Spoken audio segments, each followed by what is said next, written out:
Hello everyone. Tonight, I want to help you let go of the day and ease into rest.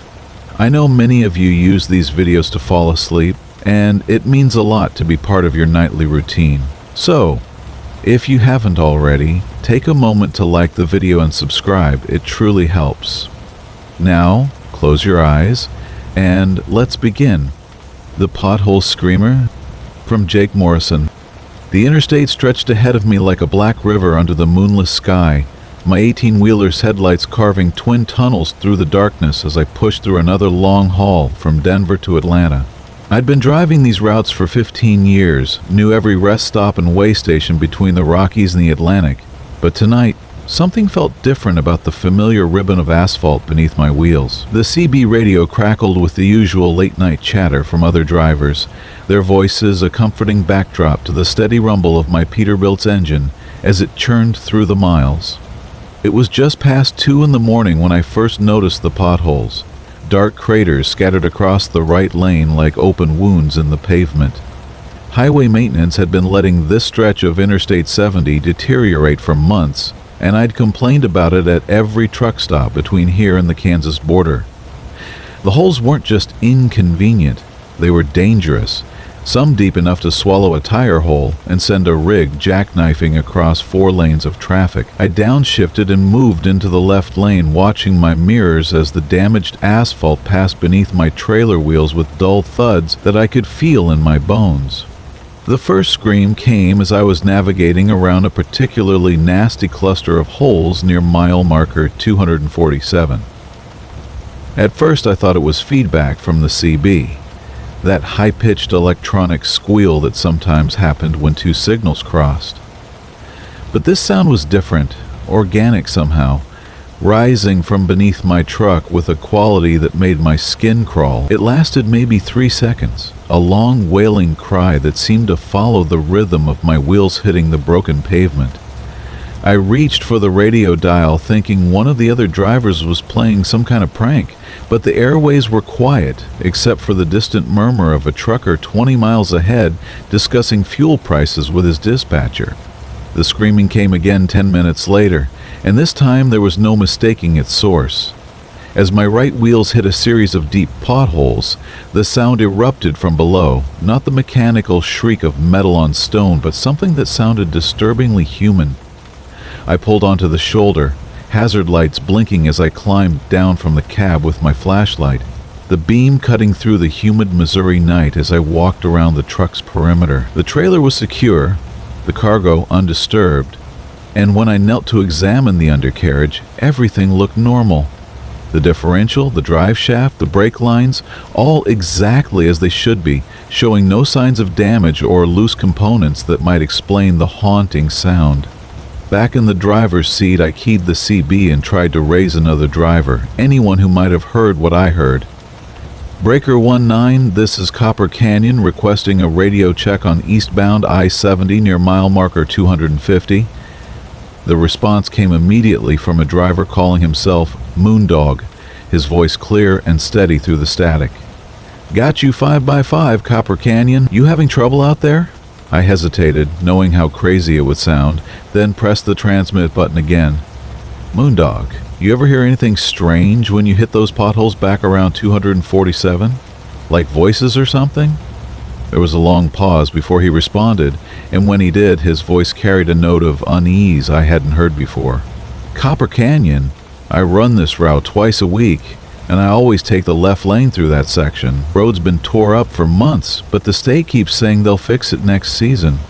As I continued east, staying in the left lane and maintaining a steady 65 miles per hour, I couldn't shake the memory of that sound. It hadn't been random noise or the cry of some animal disturbed by my passing. There had been something purposeful about it, almost conversational, as if something trapped beneath the broken asphalt was trying to communicate. The thought sent a chill down my spine despite the warm night air flowing through my partially open window, and I found myself gripping the steering wheel tighter as I watched the road ahead for more damaged sections. The next cluster of potholes appeared just before the Boonville exit, deep gouges in the right lane that looked like they'd been carved by some massive claw. Traffic was light at this hour, just the occasional passenger car and the distant taillights of other trucks. So when I saw the orange barrel that forced eastbound traffic into the right lane for construction, I had no choice but to slow down and merge. My heart rate picked up as I downshifted, knowing what was coming, the screaming that would rise from beneath my wheels as I hit those holes. But this time, when the sound came, I was ready for it. I'd turned down the radio and rolled up my windows, focusing all my attention on listening, and what I heard made my blood run cold. It wasn't just one voice, but several, a chorus of cries that rose and fell with each impact of my tires against the broken pavement.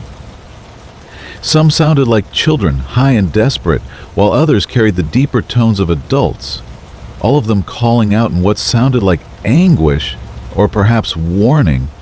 The cacophony lasted nearly a full minute as my 18 wheels rolled over the damaged section, and when it finally faded, I was shaking so badly I had to pull over at the next rest area.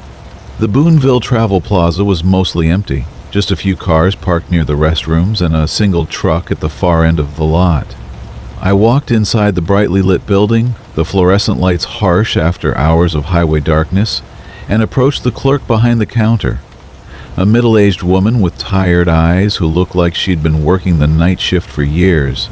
"Excuse me," I said, trying to keep my voice casual, "but do you know anything about the history of that stretch of highway back there, where all the potholes are?"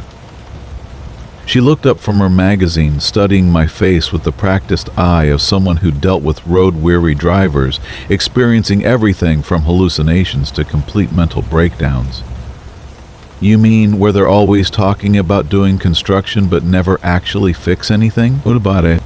I leaned against the counter, choosing my words carefully. "I've been driving through there for years, and tonight I could have sworn I heard voices coming from under the road. Sounds crazy, I know, but it was clear as day." Her expression changed, the professional courtesy replaced by something more guarded, and she glanced around the empty store before leaning closer. "Mister, I've worked here for 8 years, and you're not the first driver to mention something like that. Most of them just think it's road noise or their imagination, but there was this one guy, drove for a company out of Arkansas. He came in here white as a sheet, claiming he heard a whole crowd of people screaming from under the pavement, said it sounded like they were in pain." The woman's revelation should have been comforting, proof that I wasn't losing my mind, but instead it filled me with a deeper dread. As I walked back to my truck, the warm night air felt oppressive, heavy with moisture and the smell of diesel fumes from the idling engines around me. I climbed into my cab and sat there for several minutes, staring at the road that would take me back onto the interstate, knowing that I had no choice but to continue my route and face whatever was waiting in those potholes ahead. The screaming followed me for the next 100 miles. Every time construction or traffic forced me into the right lane, where the pavement was worst. The voices became more distinct as the night wore on, some calling out what sounded like names, others making sounds that might have been words in a language I couldn't understand. By the time I reached the Missouri-Illinois border, I was exhausted from the constant tension. My hands cramped from gripping the wheel, my nerves frayed by hours of supernatural chorus rising from beneath my truck. Dawn was breaking as I pulled into a truck stop just outside Effingham, the familiar ritual of checking my logbook and topping off my fuel tanks, providing a welcome return to normalcy. Other drivers were beginning their day, the parking lot filling with the sounds of engines warming up and air brakes hissing, the ordinary symphony of the trucking world that had been my life for so many years. I tried to push the night's experiences to the back of my mind, to focus on the remaining miles to Atlanta and the comfort of routine. But as I prepared to pull back onto the interstate, I noticed something that made my stomach clench with fear. The asphalt leading from the truck stop to the highway entrance was smooth and newly paved, without a single pothole or crack. Yet as my wheels rolled over it, I could hear them again, fainter now but unmistakable.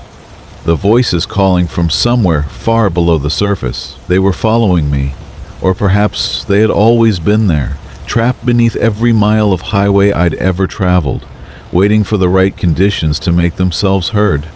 I'm still out here, still driving these routes from coast to coast. The weight of forgotten cargo. From Marcus Wheeler. The chain started rattling somewhere outside Bakersfield, a sound I'd never heard in my 30-year career hauling freight across the continental United States. My Kenworth T680 had been running smooth as silk for the past 200,000 miles, every bolt and bracket inspected and maintained with the kind of religious devotion that keeps a driver alive on these endless highways. But there it was, a metallic chattering that seemed to echo from somewhere deep within the cab itself, defying every logical explanation I could conjure. The desert night stretched out before me like a vast black ocean, punctuated only by the occasional shimmer of distant lights that might have been towns or might have been mirages dancing in the heat that still radiated from the asphalt hours after sunset. My CB radio crackled with the lonely voices of other drivers fighting sleep and boredom, their conversations drifting in and out of static like ghosts searching for connection in the void. The air conditioning hummed its steady rhythm, mixing with the deep thrumming of the diesel engine beneath my feet, creating a mechanical lullaby that had lulled me through countless nights just like this one. But the chains, they were something new, something wrong that made my skin crawl with each metallic whisper that seemed to come from the walls themselves.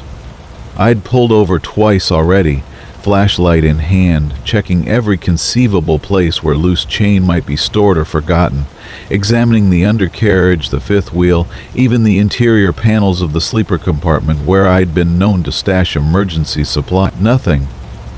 Not a single link of chain anywhere on the entire rig, yet the sound persisted, growing more pronounced with each mile that passed beneath my wheels. The cargo manifest showed nothing unusual, just a standard load of electronics bound for Phoenix, the kind of high-value freight that paid well and asked few questions. The shipper had been a nondescript warehouse on the outskirts of Sacramento, run by a thin man with nervous eyes who'd watched me back up to the dock with unusual intensity. His workers had loaded the trailer quickly and efficiently, their movements sharp and purposeful. But there had been something in their silence that felt heavier than mere professionalism. They'd sealed the trailer with unusual haste, and when I joked about the speed of their operation, the supervisor had simply nodded and handed me the paperwork without meeting my eyes. Now, hours into the night, that memory took on a different quality, like a photograph slowly developing disturbing details in a dark room. The chains rattled again, and this time I could swear they were coming from directly behind my seat, from the space where the cab met the sleeper compartment. The sound had rhythm to it, almost like breathing, rising and falling, with a cadence that seemed almost organic. I adjusted my mirrors, checked my gauges, anything to distract from the growing certainty that something was fundamentally wrong with this run. The highway curved through a series of low hills, and in the distance, I could see the glow of a truck stop, one of those 24-hour beacons that serve as lifelines for drivers like myself.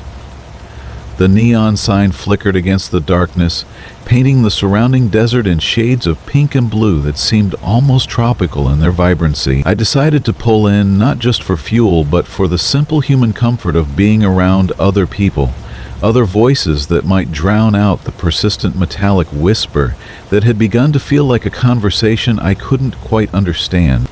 The parking lot was surprisingly empty for this time of night, just a handful of trucks scattered across the vast expanse of cracked asphalt.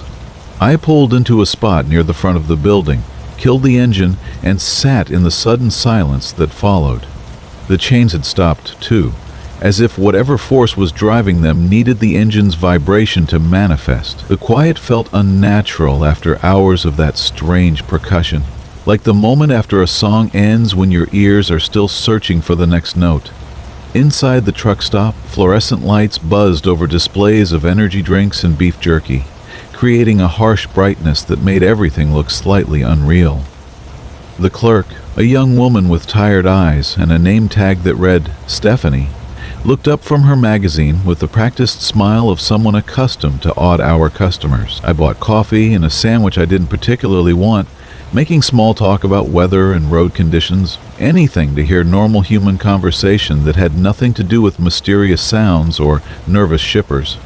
When I returned to the truck, the chains were silent, and for a moment I allowed myself to believe that whatever had been wrong had somehow resolved itself. I climbed back into the cab, started the engine, and pulled back onto the highway with something approaching relief. The desert resumed its endless scroll past my windows, unchanging and eternal, and the familiar sounds of the road began to work their hypnotic magic once again. But as the truck stop's lights faded in my mirrors, the rattling returned, more insistent now, as if my brief absence had somehow strengthened whatever force was creating the sound. This time it seemed to be coming from multiple locations within the cab, a symphony of chains that sparked and whispered against surfaces I couldn't identify. The sound built gradually, layer upon layer, until it began to resemble something almost like voices, distant conversations held in a language made of metal and movement. I tried the CB radio, hoping to connect with another driver, someone who might offer a rational explanation or at least a distraction from the growing intensity of the phenomenon. Static filled the speaker, punctuated by fragments of distant transmissions that came and went like messages from another world. Then, cutting through the electronic noise, I heard something that made my blood freeze in my veins.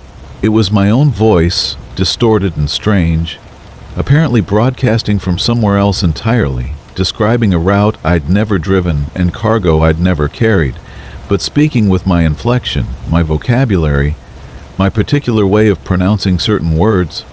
The chains reached a crescendo, rattling with such violence that the entire cab seemed to shake with their fury. In the mirror, I caught a glimpse of movement in the sleeper compartment, shadows that shifted and flowed like liquid in the dim red glow of my instrument panel. The temperature in the cab began to drop, my breath fogging the windshield despite the desert heat outside. The steering wheel grew cold beneath my hands, and I realized with growing horror that I was no longer entirely in control of the truck's direction. We were veering slowly toward the shoulder, toward a steep embankment that dropped away into darkness on the right side of the highway. My foot pressed harder on the accelerator, but the truck's response felt sluggish, as if some enormous weight had suddenly been added to the trailer. The chains were screaming now, a metallic shriek that seemed to come from everywhere at once, and in that cacophony I began to distinguish individual voices, men and women speaking in urgent whispers about destinations never reached, deliveries never made, and drivers who had simply vanished somewhere along the infinite network of American highways. With every ounce of strength I possessed, I wrenched the wheel to the left, fighting against whatever force was trying to drag me and my cargo into the void. The truck responded slowly, grudgingly, as if emerging from some kind of trance. The chains began to fade, their volume decreasing with each second that passed, until finally they were gone entirely, leaving only the normal sounds of the road and the hammering of my own heart in my ear. I pulled over at the next rest area, hands shaking too badly to safely continue driving. In the harsh light of the parking area, I inspected every inch of the cab once again, searching for any explanation for what I'd experienced. Nothing had changed. There were no chains, no loose parts, no rational cause for what had happened. The trailer seal remained intact, the cargo undisturbed, everything exactly as it should be according to the manifest. Dawn was breaking over the desert as I resumed my journey toward Phoenix, painting the landscape in shades of gold and amber that should have been beautiful but somehow felt ominous instead. The delivery went smoothly, the warehouse workers unloading with the same efficient silence I'd encountered at the pickup point. When I handed over the paperwork, the receiving supervisor glanced at it briefly, then looked at me with an expression I couldn't quite read. "You made good time," he said, and there was something in his voice that suggested he hadn't expected me to arrive at all. "Some drivers have trouble with this particular route. We appreciate your professionalism." As I drove away from the warehouse, empty trailer bouncing lightly behind me, I tried to convince myself that the entire experience had been nothing more than fatigue and imagination, the kind of highway hypnosis that can play tricks on even experienced drivers. But deep in my gut, I knew that wasn't true. Something had been in that trailer, something that had wanted very badly to take me somewhere I was never supposed to go. Even now, months later, I sometimes hear those chains rattling in the quiet moments between loads. A reminder that some cargo comes with a weight that has nothing to do with physics, and some deliveries demand a price that no amount of freight charges could ever justify. Static communion from Marcus Reed. The CB radio had been acting strange for the better part of 300 miles, crackling with interference that seemed to follow no pattern I could understand. I'd been driving the northern route through Montana for 15 years, hauling everything from timber to consumer goods across the endless stretches of highway that cut through the heart of the American wilderness. My Peterbilt 379 had seen better days, but she was reliable, and the CB had never given me trouble until tonight. The static started somewhere around mile marker 247, just as the sun disappeared behind the jagged peaks of the Rockies. At first it was just the usual background noise you get when you're driving through remote areas where cell towers are sparse, and the radio waves have to bounce off mountains to find their way to you. I adjusted the squelch, checked the antenna connection, even gave the radio a gentle tap with my knuckles. But the interference persisted, growing stronger as darkness settled over the highway like a heavy blanket. Rain began to streak across my windshield around 9:30, the kind of steady drizzle that makes the asphalt gleam like black glass under the truck's headlights. The rhythmic sweep of the wipers created a hypnotic cadence that mixed with the steady rumble of the diesel engine beneath me. I'd loaded up on coffee at the last truck stop, knowing I had another 6 hours of driving ahead before I could legally pull over from my mandatory rest period. But the caffeine was doing little to shake the strange unease that had been building in my chest since the static began. I tried switching channels on the CB, hoping to pick up some chatter from other drivers, maybe get a weather update or just hear a familiar voice to break the isolation that seemed to press against the cab windows. Channel 19 was nothing but white noise. Channel 9 crackled with interference. Every frequency I tried yielded the same result, that persistent static that seemed almost alive, pulsing and breathing with a rhythm that didn't match any electronic pattern I recognized. The highway stretched endlessly ahead, my headlights carving a narrow tunnel through the darkness, while the rain continued its gentle assault on the windshield. Tall pines lined both sides of the road, their branches swaying in the wind and creating dancing shadows that seemed to reach toward the pavement. I'd driven this route countless times, but tonight it felt different. Unfamiliar somehow, as if the familiar landmarks had shifted while I wasn't paying attention. That's when I first heard the voice cutting through the static. It was faint at first, barely audible above the electronic interference, just fragments of words that seemed to emerge from the white noise like faces appearing in clouds. I turned up the volume, straining to make out what was being said, but the voice faded back into the static before I could grasp its meaning. I checked my cell phone, hoping to see even a single bar of reception, but the screen showed nothing but a message I'd seen too many times before. No service.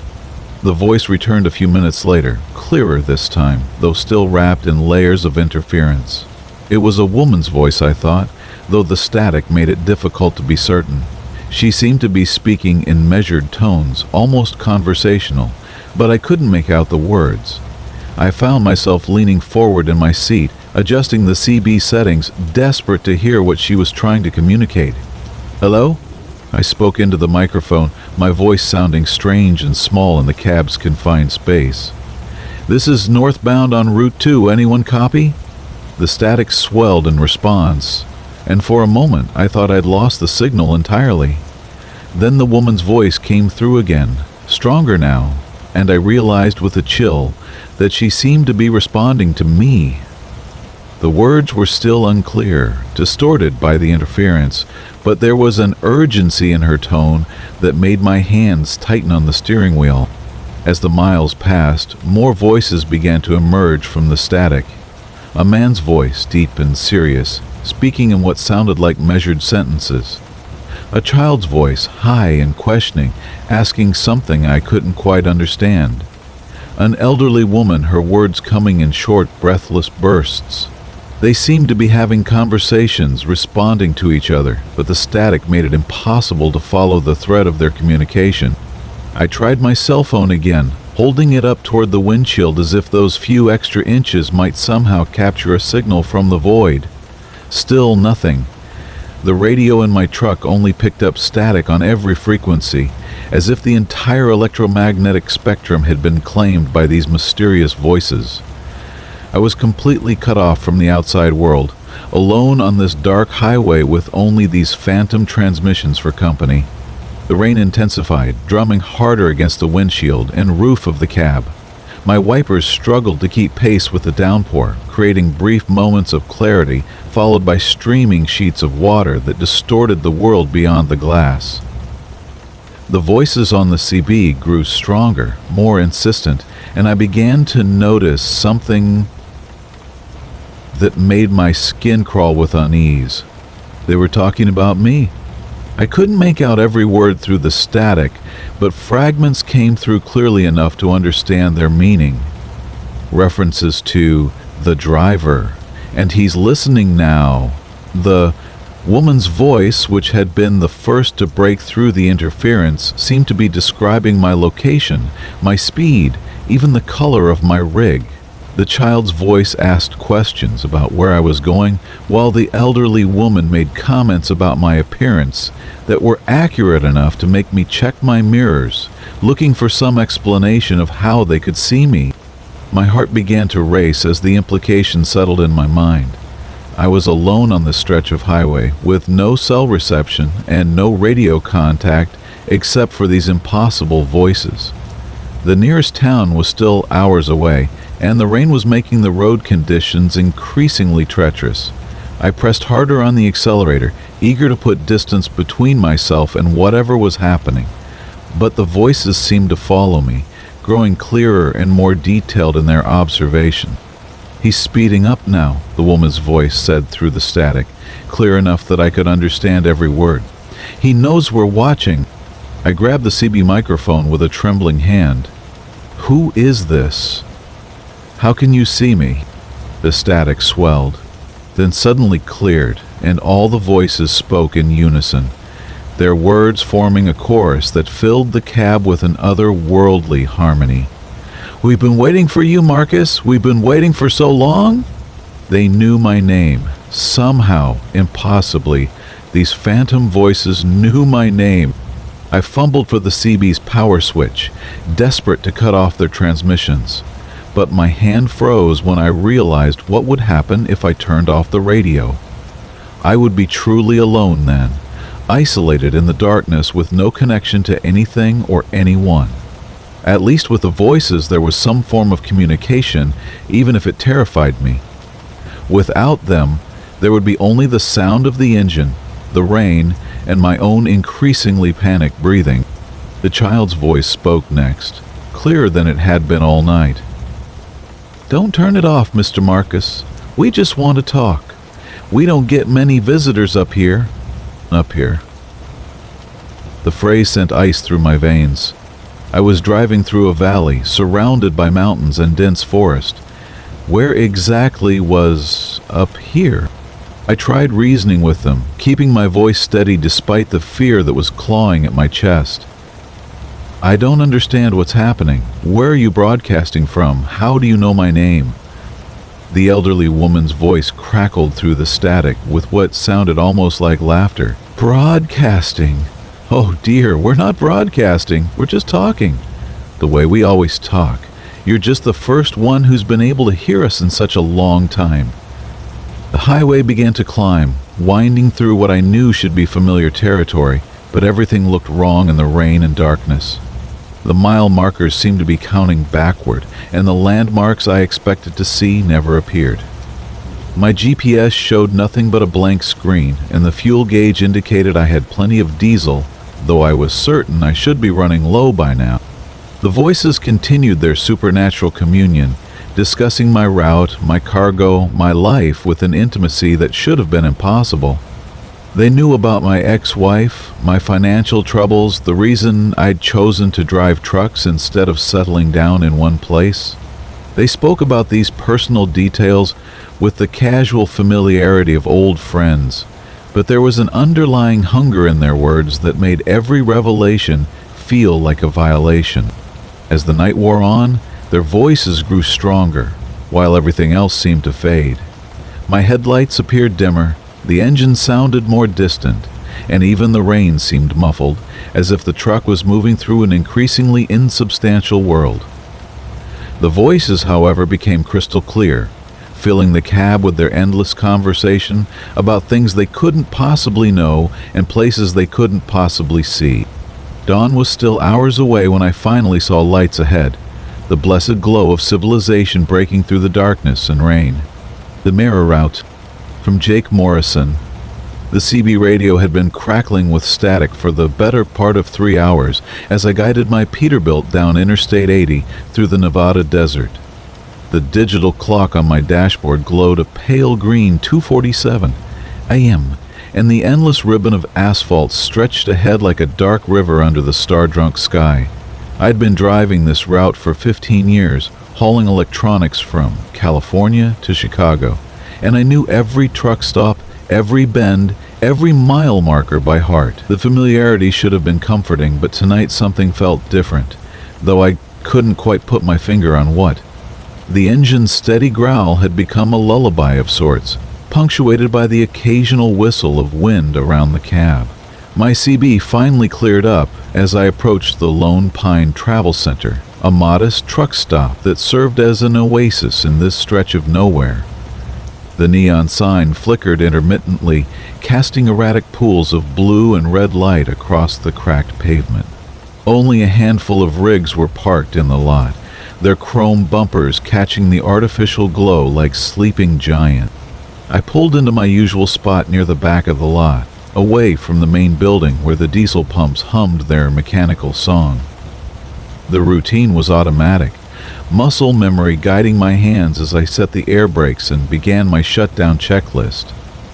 The sudden silence after turning off the engine always felt profound, like stepping into a cathedral after a busy street. Through my driver's side window, I could see the other trucks scattered across the lot, their running lights creating constellations in the darkness. That's when I noticed the truck parked in the space directly to my left. My blood seemed to pause in my veins for a moment as I stared at it, because it was identical to mine. Not similar, not the same model with different colors or configurations, but absolutely identical. Same midnight blue paint scheme with the silver racing stripes, same weathered CB antenna. Even the small dent in the front bumper from that incident in Reno 2 years ago was there, perfectly replicated. I rubbed my eyes, thinking fatigue was playing tricks on me, but when I looked again, the matching Peterbilt sat there like my truck's reflection in some impossible mirror. The coincidence seemed astronomically unlikely, but stranger things had happened on the road. Maybe another driver had simply chosen the same specifications, down to the smallest detail. The trucking world was full of superstitions and copycat behavior. Stepping down from my cab, I felt the cool desert air wrap around me like ghostly fingers. The night was remarkably still, with only the distant hum of the travel center's generators disturbing the silence. As I walked around to get a closer look at the other truck, my boots crunched softly on the gravel. The similarity was even more unsettling up close. The license plate mount was bent at the same angle as mine, and there was even an identical coffee stain on the passenger side door handle. I circled the truck slowly, cataloging details that should have been impossible to duplicate. The precise arrangement of mud flaps, the specific positioning of reflective tape, even the small scratch near the fuel tank that I'd gotten from backing too close to a loading dock in Memphis. Every imperfection, Every sign of wear matched my own truck with mathematical precision. The chrome mirrors reflected the travel center's neon signs in exactly the same pattern of fractures and distortions that mine did. The sleeper berth's curtains were drawn, dark fabric blocking any view inside. I found myself wondering about the driver, this person who apparently shared not only my taste in trucks, but also my history of minor accidents and everyday wear. Logic suggested I should knock on the door, introduce myself, maybe share a laugh about the remarkable coincidence, but something held me back, an instinctive reluctance that I couldn't quite explain. Instead, I returned to my own cab and climbed into the sleeper berth, but sleep eluded me. Through the thin curtains I could see the other truck's silhouette, a dark twin that seemed to pulse with its own presence. The similarity bothered me in a way that went beyond mere coincidence, triggering some primitive alarm in the back of my mind. I found myself listening to the night sounds, the distant rumble of highway traffic, the electrical buzz of the neon signs, waiting for some sign of movement from the other truck. Hours passed, though time seemed elastic in the strange limbo of the truck stop. I must have dozed fitfully because I was startled awake by the sound of an engine starting. Through my curtains, I could see lights coming on in the other truck's cab. The dashboard glow was familiar, identical to my own, and for a brief moment I caught a glimpse of the driver's silhouette against the green illumination. My heart began to hammer against my ribs as I recognized the profile. The slope of the shoulders, the way the head tilted when checking the mirrors, even the habitual gesture of adjusting the CB microphone. It all looked exactly like my own movements. The similarity was so precise that it felt like watching a recording of myself, but I knew I was still in my bunk, wide awake and staring through the gap in my curtains. The other truck began to move, backing out of its parking space with the same cautious precision I used. I watched it navigate through the lot, past the fuel islands, and onto the highway entrance ramp. The taillights disappeared into the distance, but instead of relief, I felt a growing sense of unease. Something fundamental had been disturbed, some law of reality that I couldn't name but instinctively understood. When morning came with its pale desert sunrise, I walked over to the parking space where the other truck had been. The gravel showed clear tire impressions, proof that I hadn't imagined the whole encounter. But there was something else, something that made my skin crawl with recognition. In the dirt beside where the driver's door had been, there was a perfect impression of my own boot print, complete with a distinctive wear pattern from my right heel dragging and the small nail that had worked loose in the left sole. I spent the rest of that morning asking questions at the travel center. The clerk at the fuel desk, a weathered woman with knowing eyes, listened to my description with growing concern. She told me that no other truck matching mine had bought fuel or supplies during the night. The security cameras, she said, had been acting strangely, showing static whenever they pointed toward the back section of the lot where I'd been parked. Even more disturbing was her final comment, delivered in a voice barely above a whisper. She said that over the years, several drivers had reported similar encounters at various truck stops along Interstate 80. Always the same story, always a perfect duplicate of their own rig, always parked in the adjacent space. Some drivers had tried to follow their doubles, but the roads those trucks took led to places that didn't exist on any map. As I prepared to leave that morning, performing my pre-trip inspection with unusual thoroughness, I found something that turned my blood to ice water. Tucked under my windshield wiper was a small piece of paper, the kind used for delivery receipts. Written on it in handwriting that was unmistakably my own was a simple message: "Thanks for the company, see you down the road." I've been driving for 6 months since that night, and I haven't returned to the Lone Pine Travel Center. But lately, I've been noticing things that suggest my double might still be out there somewhere.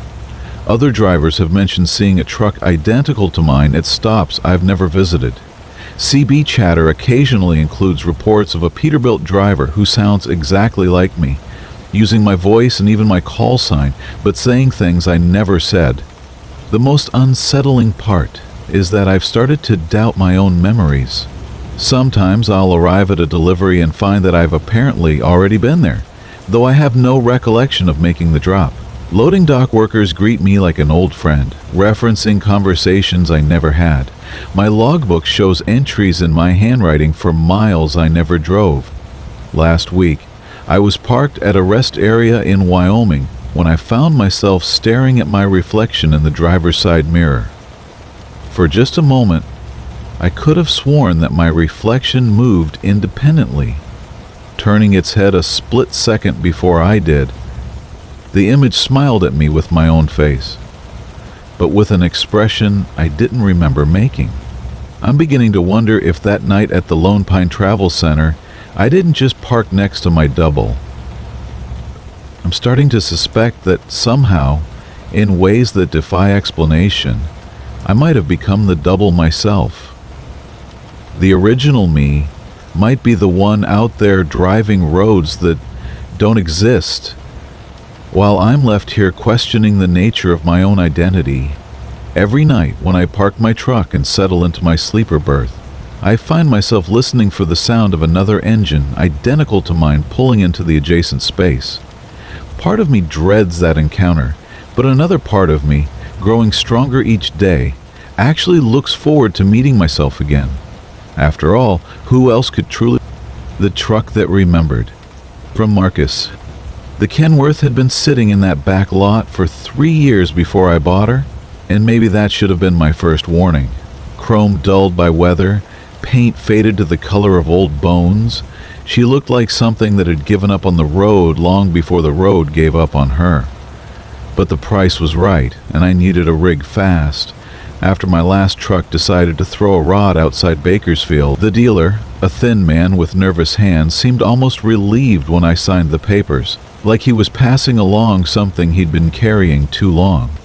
The first few weeks went smooth enough. She had a good engine, pulled strong, and the cab was roomier than I was used to.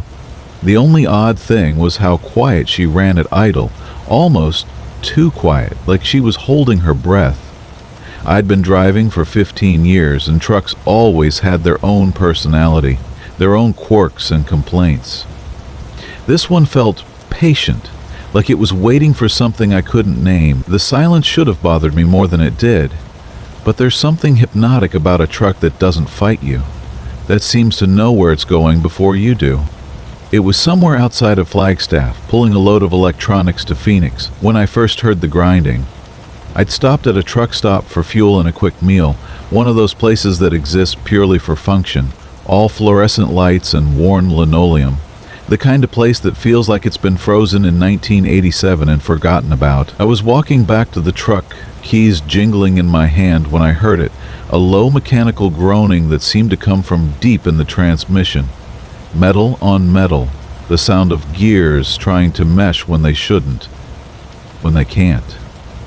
I stopped dead, listening. The truck was parked, engine off, keys in my hand.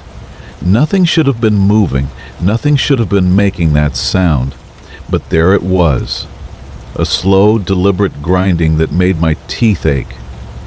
I walked around the truck, checking underneath, looking for anything obvious, but everything appeared normal.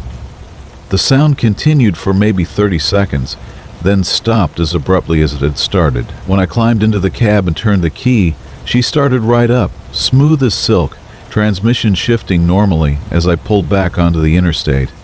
I told myself it was nothing, maybe settling metal or the air brakes adjusting, but the sound stayed with me as I drove through the desert night.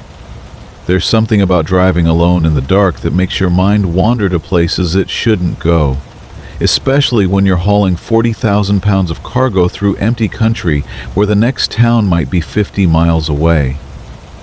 The headlights carved a tunnel through the blackness, and beyond that tunnel, the world might as well not exist. In that isolation, small sounds become enormous, and the grinding I'd heard seemed to echo in my memory, growing more mechanical and more deliberate with each mile.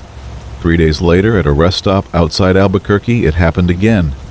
This time I was closer, standing right next to the truck when the grinding started. The sound was definitely coming from the transmission, but that was impossible. The truck was parked, engine off, keys in my pocket. I got down on my hands and knees, peering under the chassis, and I swear I could see something moving in there. Some shadow that shifted when it shouldn't. The grinding continued, slow and rhythmic, like gears turning in reverse, trying to undo something that had already been done. I called the dealer the next morning, but he just laughed it off. "Old trucks make noise," he said, his voice carrying that nervous edge I remembered from when I'd bought her. "Metal expands and contracts, nothing to worry about." But when I pressed him about the truck's history, about who had owned her before, he got quiet. "Just some local driver," he finally said. "Had an accident. Nothing serious." "These things happen." Then he hung up before I could ask what kind of accident, what kind of driver, what kind of nothing serious. The grinding became more frequent after that, always when the truck was parked, always when I was nearby but not inside. It would start slow, that metal-on-metal groan, then build to something that sounded almost like screaming, like the transmission was in agony. I started timing it, keeping a log, trying to pattern. It usually happened at rest stops, truck stops, anywhere I'd park for more than an hour. Never at customers' places, never at way stations, always at those anonymous stops where truckers come and go like ghosts, where nobody pays attention to anybody else. I began to notice other things too, the way the steering wheel sometimes felt warm to the touch, even on cold mornings, the way the CB radio would occasionally crackle with what sounded like voices, always just below the threshold of understanding, always in a frequency I couldn't quite tune in. The way the fuel gauge seemed to read differently depending on who was looking at it, as if the truck was keeping secrets even from itself. Small things, easy to dismiss individually, but together they painted a picture of something that wasn't quite right. The real revelation came 3 weeks later at a truck stop outside Oklahoma City. I was grabbing coffee inside when I heard it again, that grinding sound, but this time it was different, louder, more insistent. I ran outside to find my truck slowly, impossibly backing up. The engine was off, keys in my pocket, but she was moving in reverse, transmission grinding and screaming as she backed toward the edge of the lot. I ran after her, yanking the door open and slamming on the brakes, but the truck kept moving for another 10 feet before finally stopping, right at the edge of where the pavement dropped off into a culvert. That's when I saw him, or thought I saw him, reflected in the passenger window. An older man, maybe 60, wearing a baseball cap and a worried expression. He was sitting in the passenger seat, but when I turned to look directly, there was nothing there. Just empty seat and the smell of cigarettes, which was strange because I'd never smoked, and the previous owner, according to the dealer, had been a non-smoker too. The radio crackled, and for a moment I could almost make out words. Going home, or maybe going wrong. The voice fading before I could be sure. I called the dealer again that night from my motel room, and this time I wasn't taking no for an answer. "Tell me about the accident," I said. "Tell me about the previous owner." There was a long silence, the kind that speaks louder than words. Finally he sighed, and I could hear ice clinking in a glass on his end. "Name was Bill Kowalski," he said. "Good driver, 25 years on the road. Was backing up to a loading dock, routine delivery, but something went wrong with the transmission. Wouldn't stop. Kept going in reverse, right through the dock, through the warehouse wall. Killed him instantly. The pieces started to fall into place. The grinding sound, always in reverse. The truck backing up on its own. The presence I felt in the passenger seat. The worried expression of a man who knew something was wrong but couldn't stop it from happening. Bill was still in that truck, still trying to complete his last delivery, still fighting a transmission that wouldn't obey. And somehow, I'd become part of his unfinished business. I started parking differently after that, always nose first against barriers, always where there was nowhere to back up to. But the grinding continued, more frequent now, more desperate. Sometimes I'd wake up in the sleeper to find the truck had moved during the night, repositioned itself facing some direction I hadn't chosen. The presence in the passenger seat became stronger too, no longer just a reflection but a weight, a sense of someone riding along who had nowhere else to go. The final incident happened outside Little Rock, at a truck stop I'd never been to before. I woke up from a nap to find the truck moving backward across the lot, engine still off, keys still in my pocket. But this time I didn't fight it. This time I let it happen, watched through the mirrors as we backed toward the far end of the lot, where an old loading dock sat abandoned and overgrown with weeds. The transmission was grinding louder than ever, but there was something different about the sound now, something almost relieved. When we reached the dock, the truck stopped and the grinding ceased. For the first time in weeks, everything was quiet. I looked in the passenger window, and Bill was there, clear as day, nodding at me with something like gratitude. Then he faded, and I knew he was gone. The truck had remembered what it needed to do, had finally completed that last backing maneuver, had delivered its driver to wherever drivers go when their logbooks are finally closed. I still drive that Kenworth, but she's different now. Quieter, more peaceful. The transmission shifts smooth, and the cab feels empty in the way it should. In the way a truck feels when it's just you and the road. The face and the vapor. From Jake Morrison. The thing about driving nights on Interstate 70 through Colorado is that the mountain air does strange things to your windshield, especially when the temperature drops and your breath starts fogging up the glass from the inside. I'd been hauling freight through these passes for 15 years, and I thought I'd seen every trick the weather could play on a trucker's eyes. The way moisture creeps across the windshield in patterns that almost look like something familiar.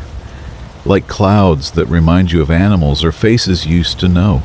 But what happened to me last October, somewhere between Vail and Denver in my 9 Peterbilt, wasn't just my imagination playing games with condensation. The evening started normal enough. I was pulling a load of furniture from Grand Junction to a warehouse outside Denver, running about 2 hours behind schedule because of construction delays near Glenwood Springs. The sun had already dipped behind the peaks, leaving that peculiar purple twilight that makes the mountains look like sleeping giants against the sky. My CB was crackling with the usual chatter from other drivers, complaints about speed traps and weather conditions, the comfortable background noise that keeps you company when you're alone with 40 tons of cargo and nothing but road ahead. The temperature gauge showed it was dropping fast, which wasn't unusual for mid-October in the Rockies. One minute you're running with the windows cracked, enjoying the crisp mountain air, and the next you're reaching for the heater controls as your breath starts appearing in little puffs. I'd been nursing a cup of truck stop coffee for the past hour, the thermos wedged between my seat and the center console, steam occasionally rising from the lid when I'd take a sip at red lights, or during the slow climbs up the steeper grades. That's when I first noticed the fogging.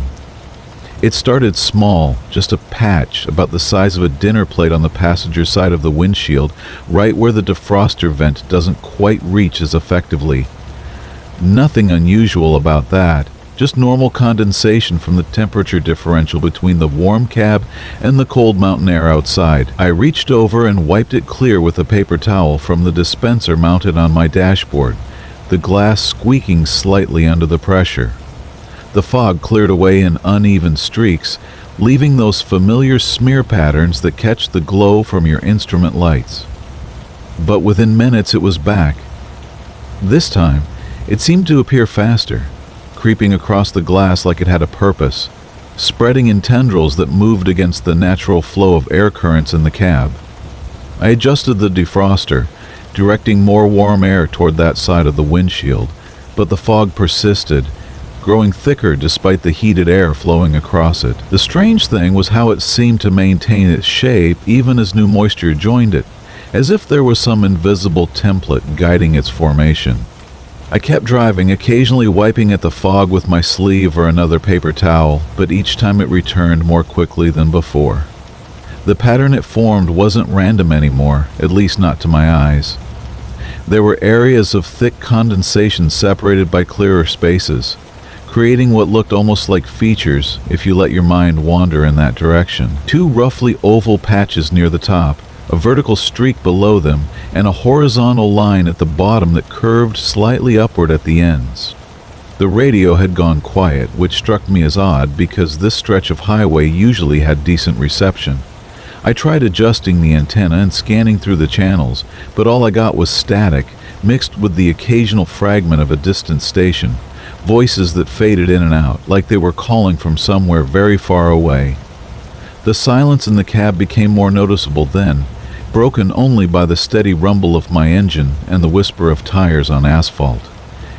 As I came around a long curve that offered a view down into the valley below, the lights of Denver spreading out like a constellation against the darkness, I glanced again at the fogged area of my windshield.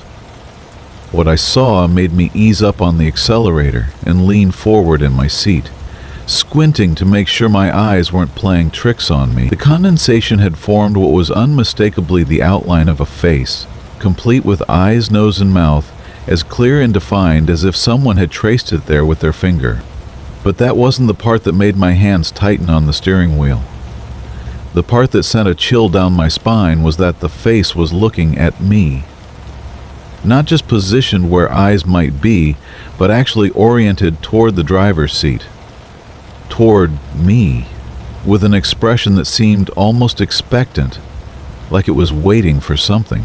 I blinked hard and looked again, telling myself it was just pareidolia, that human tendency to see faces in random patterns, the same thing that makes us see a man in the moon or Jesus in a piece of toast.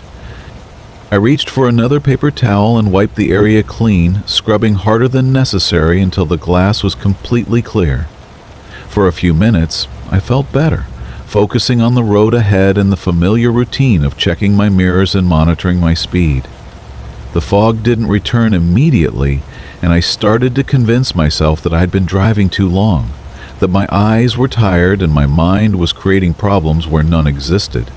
Then I felt the temperature inside the cab begin to drop, despite the heater running at full capacity. Not gradually, the way it usually does when the outside air gets colder, but suddenly, like someone had opened a door to a freezer. My breath became visible again, small puffs of vapor that shouldn't have been possible with the heating system working properly, and with that drop in temperature, the fog began to return to the windshield, not just on the passenger side this time, but spreading across the entire lower portion of the glass. As I watched, horrified but unable to look away, the condensation arranged itself into not one face but several, overlapping and intertwining like multiple exposures on an old photograph. They varied in size and clarity, some sharp and well-defined, others hazy and indistinct, but all unmistakably human features rendered in moisture and cold air, and they were all looking at me. Dozens of eyes focused on the driver's seat with an intensity that made me feel suddenly and profoundly alone, despite being surrounded by other traffic on the interstate. The faces began to change, expressions shifting from neutral to questioning to something that looked almost accusatory. Mouths that had been straight lines curved downward into what could only be described as frowns of disappointment or anger. The eyes seemed to narrow, and new details appeared in the condensation, lines and shadows that gave the features depth and character, making them look less like random patterns and more like actual people I should recognize but couldn't quite place. My truck began to slow down on its own, the engine RPMs dropping despite my foot maintaining steady pressure on the accelerator. The other vehicles on the highway started passing me, their headlights creating moving patterns of light and shadow inside my cab. But when those lights hit the fogged windshield, the faces became even more distinct, like photographic negatives being developed in real time. I could see individual details now, the curve of eyebrows, the shape of nostrils, the particular way each mouth was formed. That's when I realized with growing dread that I did recognize them. Not all of them, but enough to understand what I was seeing.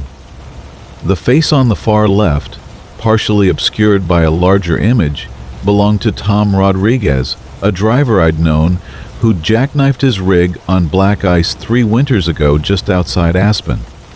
The woman's face near the center looked like Sarah Chen, who'd had a heart attack at a way station in Utah and died before the ambulance arrived, and there, forming slowly but surely in the thickest patch of condensation directly in front of me, was the unmistakable profile of my old driving partner Mickey Thornton, who'd been killed in a collision with a drunk driver on this very stretch of highway 2 years ago. The temperature inside the cab continued to plummet, and now I could see my breath with every exhalation, thick clouds of vapor that seemed drawn to the windshield like the glass was pulling moisture from the air. The faces in the condensation began to move, not just changing expression, but actually turning to track my movements as I shifted in my seat. When I leaned left, they followed.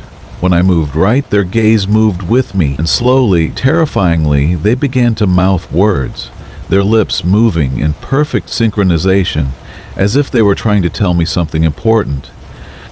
I couldn't hear what they were saying over the sound of my engine and the traffic around me, but I found myself leaning forward, trying to read their lips, trying to understand what message they were attempting to convey. The word looked like stop, or maybe watch, repeated over and over with increasing urgency. The faces grew more animated, their expressions becoming more desperate, and I realized that whatever they were trying to tell me, it was important, maybe even critical. That's when I saw the headlights in my rearview mirror approaching fast, too fast, weaving between lanes like the driver was impaired or distracted, the road painted in ash.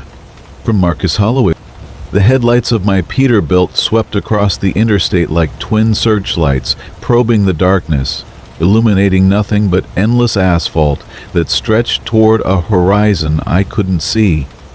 It was past 3 in the morning, that dead hour when the world feels hollow and most folks are deep in their beds, dreaming of things that make more sense than what I was about to witness. The diesel engine hummed its familiar lullaby beneath me, a constant companion that had carried me across this country more times than I could count, but tonight, something felt different about the road ahead. I'd been driving for Consolidated Freight for nearly 15 years, hauling everything from auto parts to frozen foods across the lower 48, and I thought I knew every mile of blacktop worth knowing. But this stretch of interstate through eastern Nevada had me puzzled. My GPS showed I was on Route 80, same as always, but the road surface looked wrong somehow. Instead of the usual dark asphalt or concrete, the pavement ahead appeared lighter, almost chalky in my headlights, as if someone had mixed the road surface with something that didn't belong there. The CB radio crackled with static, then fell silent again.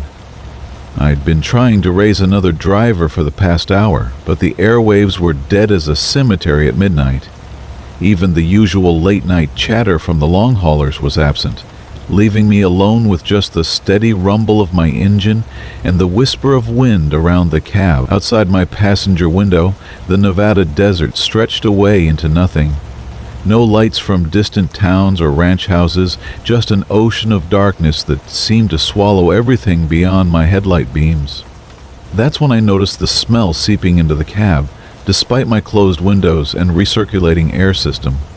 It was acrid and bitter, like the aftermath of a campfire, but sharper somehow, with an undertone that made my nose burn and my eyes water slightly.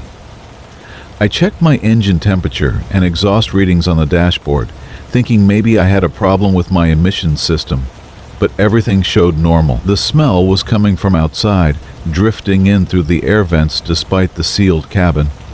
As I crested a small rise, my headlights revealed something that made me ease off the throttle and lean forward in my seat. The road ahead was definitely different now, no question about it. The surface was pale gray, almost white in places, and it seemed to shimmer slightly in the beam of my lights, like heat waves rising from summer pavement.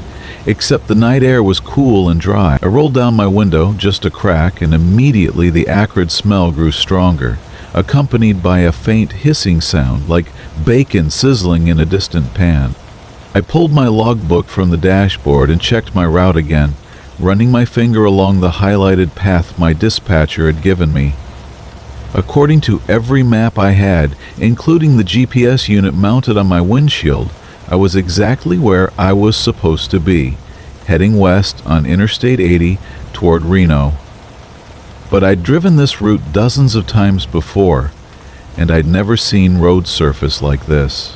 It looked almost organic somehow, as if the asphalt had been mixed with something that didn't belong in any highway department's specifications. The CB radio suddenly burst to life with a scratchy transmission that made me jump in my seat. "Eastbound Peterbilt, you copy?" The voice was distorted by static, but I could make out the words. I grabbed the microphone and keyed it quickly, grateful to hear another human voice in the emptiness. "Yeah, this is westbound, Peterbilt, mile marker 215, heading toward Reno. You got me, good buddy." I waited for a response, but only static came back. Then, after nearly a minute, the voice returned, clearer this time, but somehow wrong in a way I couldn't quite identify. "You need to turn around, driver. That road you're on, it ain't meant for the living." The transmission cut off with a sharp pop that made my speakers crackle. I stared at the CB microphone in my hand, feeling a chill run down my spine despite the warm air blowing from my heating vents. I keyed the mic again. "Say again, good buddy. What do you mean about the road?" But now there was only silence. Not even the usual static and white noise that filled the airwaves. The radio had gone completely dead. Looking ahead, I could see that the strange pale surface of the road continued as far as my headlights could reach. And now I noticed something else that made my hands tighten on the steering wheel. There were shapes alongside the highway, dark silhouettes that at first glance looked like the usual roadside debris, maybe blown tires or pieces of lost cargo. But as I drew closer, maintaining my steady 65 miles per hour, I realized they were too regularly spaced and too similar in size to be random trash. My high beams illuminated the first of these shapes clearly as I passed, and I felt my breath catch in my throat. It was a car, or what remained of one, sitting about 50 feet off the road in the desert scrub. The vehicle was completely burned out, reduced to a blackened skeleton of metal, with every piece of glass, plastic, and upholstery consumed by fire. The windows were empty sockets and the tires were gone entirely, leaving just the bare rims sitting in the sand. As I continued driving, more burned vehicles appeared in my headlight sweep, spaced roughly every quarter mile along both sides of the highway. Cars, pickup trucks, motorcycles, even what looked like the remains of other big rigs, all reduced to charred metal frames, scattered across the desert like the fossils of some mechanical graveyard. Each one sat at a different angle and distance from the road, as if their drivers had suddenly veered off the highway and coasted to a stop before the fires consumed them. The acrid smell was getting stronger now, and I realized with growing unease that it was the smell of things that had burned, not wood or paper, but metal and plastic and other materials that weren't meant to be consumed by flame. The road surface ahead of me wasn't just pale, I now understood. It was covered with a thin layer of ash, the cremated remains of whatever had happened to all those vehicles I was passing.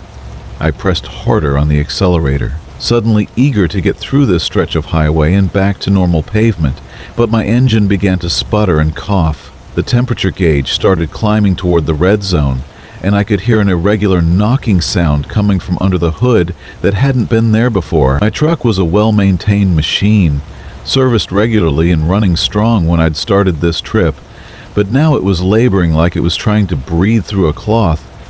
That's when I looked in my rearview mirrors and saw something that made my blood turn to ice water in my veins. The road behind me, the same stretch of interstate I'd just traveled, was glowing with a faint orange light, like embers in a dying fire. The glow was spreading forward, following my truck, creeping along the ash-covered pavement at a pace that seemed to match my speed exactly. I pushed the accelerator to the floor, and my engine responded with a roar that sounded more desperate than powerful. The speedometer climbed to 70, then 75, but when I checked my mirrors again, the orange glow was still there, still maintaining the same distance behind me, as if it were somehow connected to my truck by an invisible chain. The temperature gauge needle was now firmly in the red zone, and steam was beginning to seep from around the edges of my hood. I knew I was pushing my engine beyond its limits, but the alternative, allowing that creeping glow to catch up with me, seemed infinitely worse. As I drove, I began to understand that the burned-out vehicles scattered across the desert hadn't been in accidents or breakdowns. They were drivers like me who hadn't been fast enough to outrun whatever was pursuing them along this cursed stretch of highway. My CB radio suddenly crackled back to life, filled with voices now, dozens of them overlapping in a chaos of static and desperate transmission. "The ash is rising," one voice called out. "Can't see the road anymore," said another. "Engine's burning up, can't maintain speed," came a third, clearer than the others and filled with panic that made my own fear spike higher. Then, cutting through the cacophony like a knife, came the same voice I'd heard before, calm and distorted. "You can't outrun it forever, driver. The road painted in ash claims every vehicle that travels upon it. Your fuel will run out, your engine will fail, and you'll join the others in the desert, burning until there's nothing left but metal bones." I switched off the CB radio with a sharp twist of the dial, cutting off the voices, but I couldn't shut out the truth of what was happening. My fuel gauge was dropping faster than it should, as if my truck were consuming diesel at an impossible rate, and the engine temperature was climbing despite the cool night air rushing over the radio. The empty hours between. From Marcus. The interstate stretched endlessly ahead of me that October night, my Peterbilt's headlights carving twin tunnels through the thick darkness that seemed to swallow everything beyond their reach. I'd been driving for 12 years, hauling freight across every major highway in the continental United States, and I thought I'd seen everything the road had to offer. Rainstorms that turned asphalt into rivers, fog so dense you couldn't see your own hood, and winds that tried to push 40 tons of truck and trailer clean off the roadway. But I'd never encountered anything quite like what happened on Interstate 80 that night, somewhere in the endless stretch between Des Moines and Council Bluffs. The CB radio had been quiet for the better part of 2 hours, nothing but the occasional crackle of distant conversations bleeding through the static. My cargo was a full load of automotive parts bound for a warehouse in Omaha, routine freight that should have been as forgettable as any other run. The dashboard clock read 2:47 a.m., putting me squarely in what we drivers call the empty hours, when the world belongs to long-haul truckers, insomniacs, and things that prefer the darkness. My coffee had gone cold in the cup holder an hour ago, but I was wide awake, alert in the way that comes from years of night driving and knowing that complacency kills on the highway. That's when I first noticed the headlights in my mirrors, twin pinpricks of light that had materialized sometime in the last few miles without my conscious awareness. At first I paid them little attention. The interstate never truly sleeps, and it wasn't unusual for another truck to be making time through Iowa in the small hours. But as the miles rolled beneath my wheels, something about those lights began to gnaw at the edge of my consciousness, like a splinter working its way deeper into flesh. The headlights maintained a constant distance behind me, perhaps a quarter-mile back, neither gaining nor falling behind despite the gentle rises and falls in the highway that should have created natural variations in following distance. I checked my speedometer, confirmed I was holding steady at 68 miles per hour, and watched as the mysterious vehicle behind me matched my pace with mechanical precision. When I eased up to 72 to test my suspicions, the lights drew closer. When I dropped back to 65, they receded to maintain that same quarter-mile gap. A chill that had nothing to do with the October night air began to creep up my spine as I studied the lights in my mirrors. They were positioned too low and too wide apart to belong to a car, and there was something oddly muted about their quality, as if they were filtered through tinted glass or some kind of film. Between the headlights, I should have been able to make out the familiar rectangular shape of a truck's grille or the outline of a trailer behind it, but there was only an indistinct darkness that seemed to absorb rather than reflect my own taillights. I keyed the microphone on my CB radio and spoke into the static-filled silence. Breaker 19, this is the eastbound Peterbilt at mile marker 267. Got a truck behind me, looking to identify yourself. Nothing but white noise responded to my call. I tried again, adjusting the squelch and scanning through several channels. Any truck running eastbound on 8 node near Des Moines. This is Big Blue looking for a radio check. The silence stretched on, broken only by the steady thrum of my diesel engine and the whisper of tires on asphalt. For the next 20 miles, I experimented with speed changes, lane shifts, and even pulling onto the shoulder for 30 seconds before rejoining traffic. No matter what I did, those headlights maintained their vigil, following at that precise distance with an unwavering consistency that began to feel less like coincidence and more like deliberate pursuit. When I changed lanes, they changed lanes. When I slowed, they slowed. When I accelerated, they matched my speed exactly. It was as if an invisible tether connected us across the dark ribbon of highway. The really unsettling part came when I began to pay attention to the other traffic. In the eastbound lanes, I passed the occasional car or pickup truck, their occupants probably heading home from late shifts or early morning jobs. But none of those vehicles seemed to acknowledge the presence of my mysterious follower. Cars merged into the right lane directly in front of those headlights without any apparent concern, as if they couldn't see them at all. A state trooper passed me going the opposite direction, and I watched his brake lights illuminate briefly in my mirrors. But he never turned around or took any interest in the unmarked truck. That should have drawn at least a cursory inspection. As we approached the outskirts of Council Bluffs, the highway began to curve through rolling hills dotted with farmhouses and grain silos that stood like sleeping giants against the star-filled sky. The headlights behind me never wavered, never lost their lock on my position, and I found myself gripping the steering wheel tight enough to make my knuckles ache. My rational mind searched for explanations. Maybe it was another driver running on autopilot, following my taillights out of habit or fatigue. Maybe it was some kind of law enforcement surveillance, though I couldn't imagine what I might have done to warrant such attention. Maybe it was just an odd coincidence, 2 trucks heading in the same direction at the same time. But deep down, in the part of my consciousness that had kept me alive through more than 1,000,000 miles of highway driving, I knew this was something else entirely. Something that didn't follow the normal rules of the road or respond to the usual patterns of human behavior. The headlights behind me had a patient, inexorable quality that reminded me of nothing so much as a predator following its prey, content to maintain pursuit until the right moment presented itself. I decided to take the next exit, a small interchange that led to a rural highway winding north toward the Missouri River.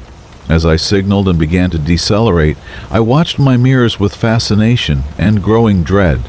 The headlights behind me slowed as well, maintaining that perfect quarter-mile distance as we descended the off-ramp together. At the bottom of the exit, I turned right onto a 2-lane road that stretched through cornfields and pastures, my trailer swaying slightly as we left the smooth interstate surface behind. The smaller road was completely deserted, not another vehicle in sight in either direction.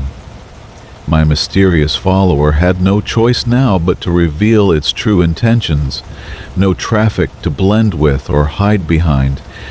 I could feel my heart hammering against my ribs as I waited to see what would happen next, my eyes darting constantly between the road ahead and the mirrors that held those unwavering lights.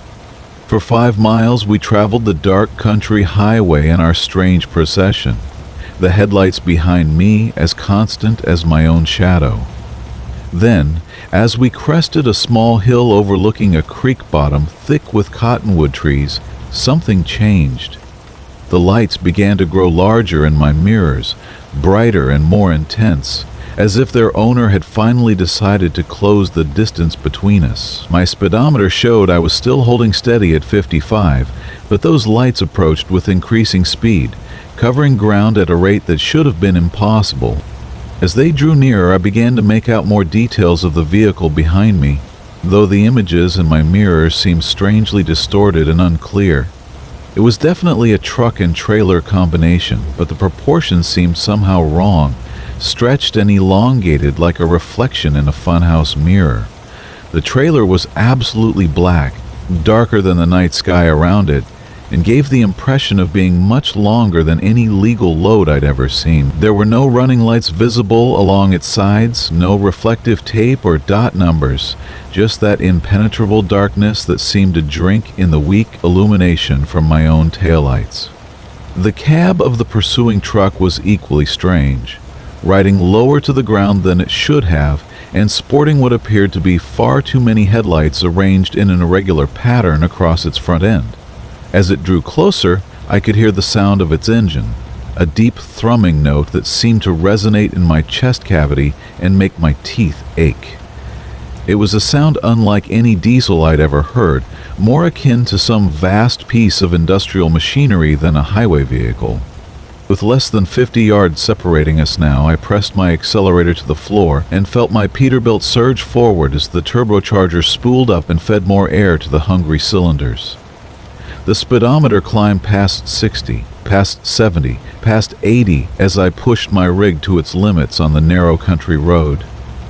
Behind me, that otherworldly engine note rose in pitch and volume as my pursuer matched my acceleration with ease, those strange headlights growing ever brighter in my mirror. A crossroads appeared ahead, marked by a single blinking yellow caution light suspended over the intersection. Without hesitation, I cranked the wheel hard to the left, feeling my trailer slide slightly on the gravel shoulder as we made the turn at far too high a speed. My cargo shifted with the sound that follows. From Marcus. The thing about long hauls is that you learn to trust your ears before your eyes. After 23 years behind the wheel of my Peterbilt, I've developed what you might call selective hearing. I can tune out the constant thrum of the diesel engine, the whisper of wind through the cab vents, even the static field chatter from the CB radio. But there are some sounds that cut through all that white noise like a knife through silk, sounds that make the hair on your arms stand up and your grip tighten on the steering wheel. That October night somewhere between Flagstaff and Albuquerque, I first heard the crying. The rain had been coming down in sheets for the better part of 3 hours, turning the desert highway into a ribbon of black glass that reflected my headlights back at me in fractured patterns. My wipers were working overtime, their rhythmic squeaking almost hypnotic as they fought against the downpour. The cargo bay behind me was loaded with furniture bound for a warehouse in El Paso. Nothing unusual, just tables and chairs and bookcases wrapped tight in moving blankets and secured with about 50 feet of rope and bungee cords. I'd stopped at a truck stop in Flagstaff around midnight to grab coffee and check my logs, and that's where I picked up what I thought was just another hitchhiker story. Old Pete behind the counter was telling anyone who'd listen about some woman who'd been hanging around the parking lot for days, asking drivers for rides. Said she was probably running from something, the way she kept looking over her shoulder and flinching at every sound. Pete figured she was harmless enough, just desperate, but something about the way he described her made my skin crawl. He said her eyes looked hollow, like she was seeing things that weren't there. The smart thing would have been to pay for my coffee, log my hours, and forget about the whole thing. But as I was walking back to my rig, I heard footsteps splashing through the puddles behind me. When I turned around, there she was, just like Pete had described. Mid-30s maybe, with dark hair plastered to her head by the rain and clothes that looked like she'd been wearing them for weeks.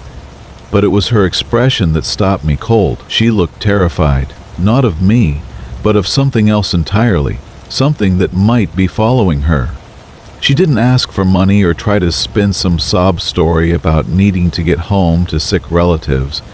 She just stood there in the rain, water dripping from her chin, and whispered that she needed to get away from this place. Said she'd ride in the cargo bay if she had to, that she wouldn't be any trouble, that I wouldn't even know she was there. The desperation in her voice was so raw, so genuine, that before I knew what I was doing, I was nodding and telling her to climb up into the sleeper cab. Her name was Sarah, and for the first hour of the drive, she sat in the passenger seat with her arms wrapped around herself, staring out at the rain-soaked landscape rolling past. She didn't talk much, just thanked me once in a quiet voice, and then seemed to retreat somewhere inside herself. I tried asking her where she was headed, what she was running from, but she'd just shake her head and mumble something about how it followed her everywhere, how she couldn't make it stop. Around 2 a.m, she asked if she could lie down in the sleeper, said she hadn't slept in days and felt like she might collapse. I told her to make herself comfortable, that I'd be driving straight through until El Paso and wouldn't need the bunk until then. She crawled back there, and within minutes I could hear her breathing even out, finally getting the rest she so desperately needed. That's when I first heard the crying. It started as just a whisper of sound, so faint that I almost convinced myself it was the wind or maybe the rain drumming against the trailer. But as the miles rolled by, it grew stronger, more distinct. It was the sound of someone weeping, soft and heartbroken, like mourning for something precious that had been lost forever. The sound seemed to be coming from behind me, from the direction of the cargo bay. I checked my mirrors but couldn't see anything unusual, just the familiar bulk of my trailer cutting through the rain and darkness. The crying continued, rising and falling like a lament, and I found myself actually turning down the radio to listen more carefully.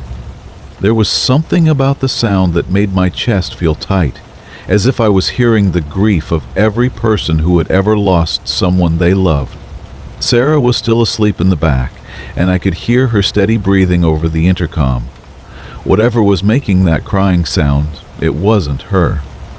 I started thinking about the furniture I was hauling, wondering if maybe some piece wasn't secured properly and was shifting around, creating some kind of acoustic effect. But furniture doesn't cry, doesn't make sounds that reach into your soul and twist something deep inside. By 3:30, the crying had become impossible to ignore. It filled the cab of my truck like fog, seeping into every corner and making the air itself feel heavy with sorrow.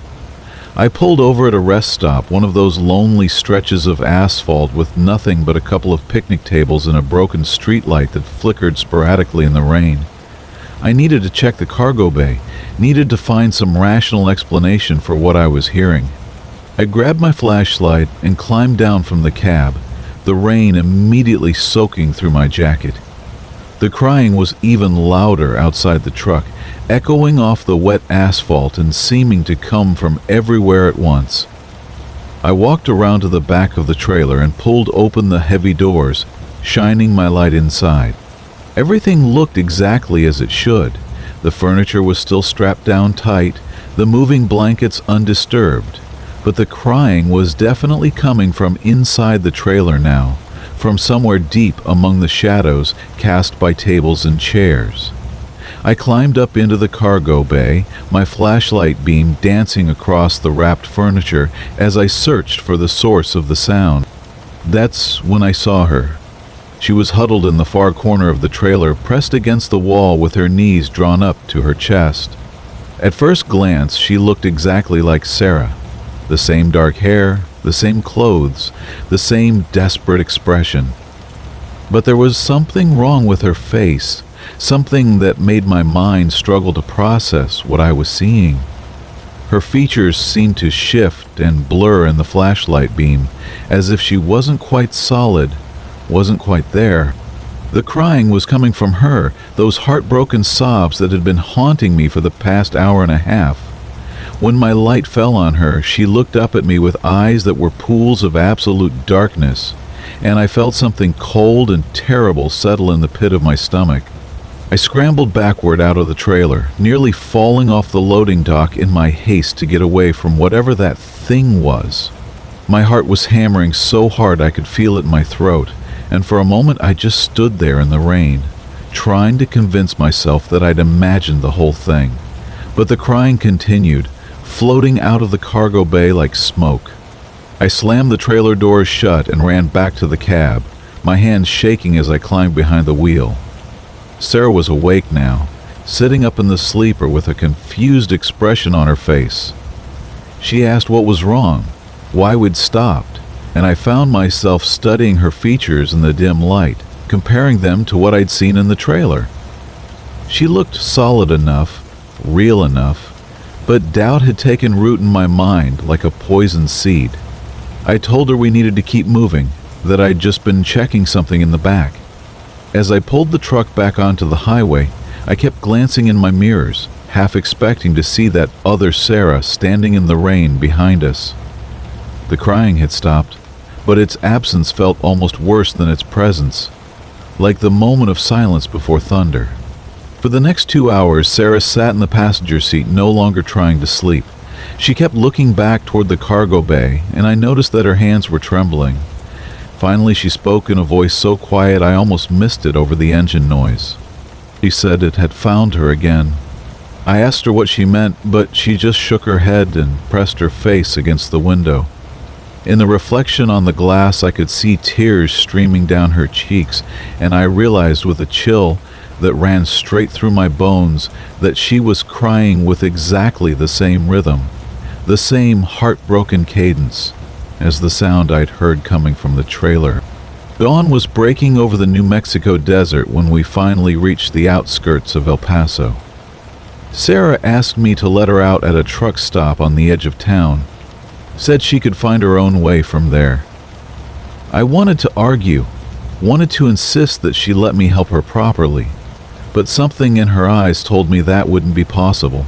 Some problems can't be solved with kindness and good intention. Route with no return address. From Marcus Chen. The thing about driving nights is that your mind starts playing tricks on you after the third cup of gas station coffee, when the white lines blur together and every exit sign looks like it's written in a language you've never seen before. I've been hauling freight for 17 years, and I thought I knew every stretch of blacktop between Seattle and Phoenix. But that Tuesday night in October, my GPS led me down a road that shouldn't have existed. It started innocuous enough. Traffic on I-84 had backed up behind a jackknife semi, and my delivery window was already tight when the little screen on my dashboard started recalculating, offering an alternate route that would save me 47 minutes. I didn't question it. The mechanical voice guided me off the interstate and onto a state highway I'd never noticed before, despite passing this way dozens of times. Route 247, the signs read, though the numbers seemed to shimmer in my headlights, like they were painted with something that didn't quite dry right. The two-lane road carved through dense forest, the kind of towering evergreens that make you feel small even when you're sitting 8 feet off the ground in a Peterbilt cab. My diesel engine hummed its familiar lullaby, and the rhythmic thump of tires over expansion joints should have been comforting, but something felt off. The road was too smooth, too perfectly maintained for a backwoods shortcut. The yellow centerline gleamed like it had been painted yesterday, and there wasn't a single pothole or patch of rough asphalt to break the monotonous perfection. Miles rolled by without a single building, not even an abandoned barn or rusted mailbox. The forest pressed close on both sides, creating a tunnel of darkness that my headlights could barely penetrate. Every now and then I'd catch a glimpse of reflective eyes watching from between the trees, but they'd vanish before I could tell if they belonged to deer or something else entirely. The radio had gone to static the moment I'd turned onto 247, leaving me alone with the engine's rumble and the whisper of wind around my cab. That's when I started noticing the mile markers. At first they seemed normal enough, white rectangles with black numbers counting down as I drove deeper into the forest. Mile 67, mile 66, mile 65. But after what felt like an hour of driving, I realized the numbers weren't behaving the way they should. Mile 23 was followed by mile 31, then mile 18. then mile 44. The sequence made no sense, and worse, some of the markers appeared to be counting upward while others counted down, as if the road couldn't decide which direction it was going. I tried checking my GPS, but the screen showed only a blank gray field with my truck's icon sitting in the middle of nothing. No roads, no landmarks, no indication of where I was or how to get back to familiar territory. The estimated arrival time kept changing, flickering between 2 hours and 14 hours, and sometimes showing symbols that looked like hieroglyphs instead of numbers. The fuel gauge became my next source of anxiety. When I'd turned onto Route 247, I'd had just over half a tank, enough to reach my destination with fuel to spare. But now the needle sat stubbornly at 3/4 full, even though I'd been driving for what felt like hours. Either my gauge was malfunctioning, or the truck was somehow using negative fuel, which made about as much sense as everything else on this impossible road. Trees began to thin as I crested a long hill, and I caught my first glimpse of civilization since leaving the interstate. A truck stop materialized from the darkness ahead, its neon signs casting pools of red and blue light across the empty parking lot. "Last chance fuel," the sign read, though the letters seemed to pulse and fade like they were breathing. Below that, another sign promised 24-hour service. But several of the letters flickered erratically, occasionally spelling out words I couldn't quite read before snapping back to their original message. The fuel pumps stood in perfect rows, their digital displays all showing zeros. But there wasn't a single vehicle in sight. No other trucks, no cars, not even an employee's beat-up sedan parked around back. The building itself looked like it had been constructed yesterday and abandoned 50 years ago, its windows too clean and its paint too fresh, but covered in a layer of dust that seemed to move in the still air. I should have kept driving. Every instinct screamed at me to press the accelerator and get back on the road.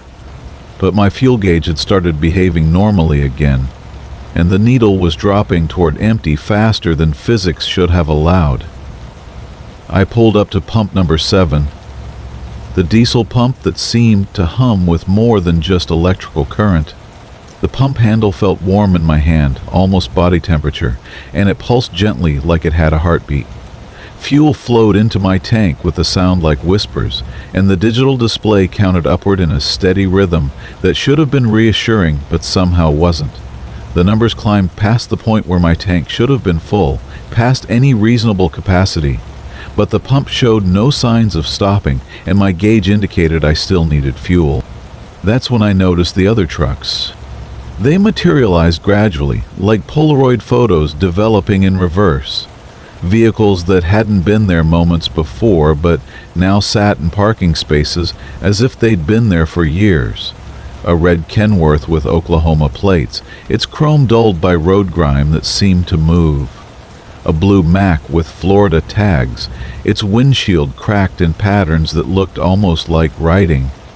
A yellow Freightliner that bore no plates at all, just empty mounting brackets that occasionally glinted in the neon light.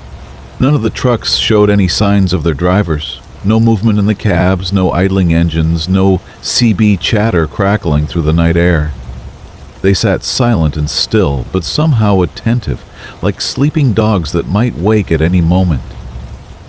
I tried to peer through the windows as I walked past, but the glass seemed to reflect everything except what was inside the cabs, showing me distorted images of the truck stop and the forest, and occasionally faces I didn't recognize. The fuel pump finally clicked off, though my tank should have overflowed twice over by then. The digital display showed an impossible number, more gallons than my truck could hold, but when I tried to read the total cost, the numbers shifted and changed, never holding still long enough for me to process them. I hung up the nozzle and walked toward the building, thinking I'd pay inside and maybe ask for directions back to the interstate. The door chimed when I entered, but the sound echoed longer than it should have, bouncing off walls that seemed farther away than the building's exterior suggested. Fluorescent lights hummed overhead, casting everything in a greenish glow that made my skin look sickly and pale. Shelves lined the walls stocked with familiar products that weren't quite right, energy drinks with logos I almost recognized, candy bars with names that sounded normal but were spelled wrong, maps of states that didn't exist. Behind the counter stood a man in a uniform that might have been blue or might have been green, depending on how the light hit it. His name tag read Earl, but the letters seemed to rearrange themselves when I wasn't looking directly at them. He smiled when he saw me, a wide grin that showed too many teeth, all perfectly white and perfectly straight. "Fill her up?" he asked, though I hadn't told him which pump I'd used. "Yeah," I replied, reaching for my wallet. "And I need directions back to I-84. His smile never wavered, but something shifted behind his eyes. "Can't help you there, friend. This road only goes one way." "That's impossible," I said. "I drove in from the interstate. The road has to go both directions." Earl shrugged and tapped the register, which showed no total, just a string of symbols that hurt to look at directly. "Pay what you think is fair," he said. "Most folks do." I dropped a 50 on the counter, more than enough for a fill-up, and backed toward the door. Earl's eyes followed me, but his head never moved and his smile never faltered. "Drive safe now," he called as I reached for the door handle. "And don't stop until you reach your destination." Outside, the other trucks had multiplied. The parking lot that had held maybe 5 vehicles now stretched into the distance, filled with hundreds of semis, all dark, all silent, all giving the impression of waiting for something.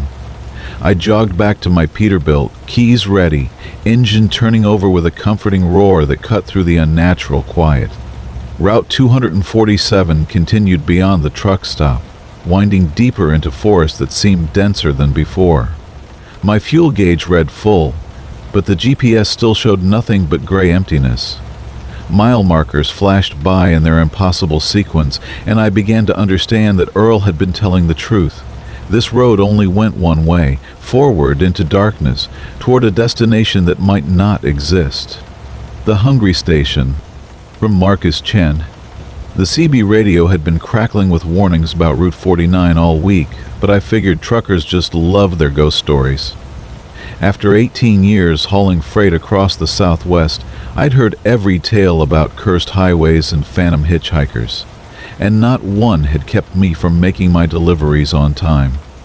The rain that night was coming down in sheets so thick my wipers could barely keep up, and my fuel gauge was edging toward empty. When I saw the green glow of a gas station sign bleeding through the downpour ahead, I didn't hesitate to pull my Peterbilt into the lot. The place looked like it had been transplanted from 1975, complete with those old-style pumps that required you to flip a lever before the nozzle would work. A single fluorescent light buzzed overhead, casting everything in that sickly pale glow that makes your skin look corpse gray. The attendance booth was dark, which wasn't unusual for this time of night.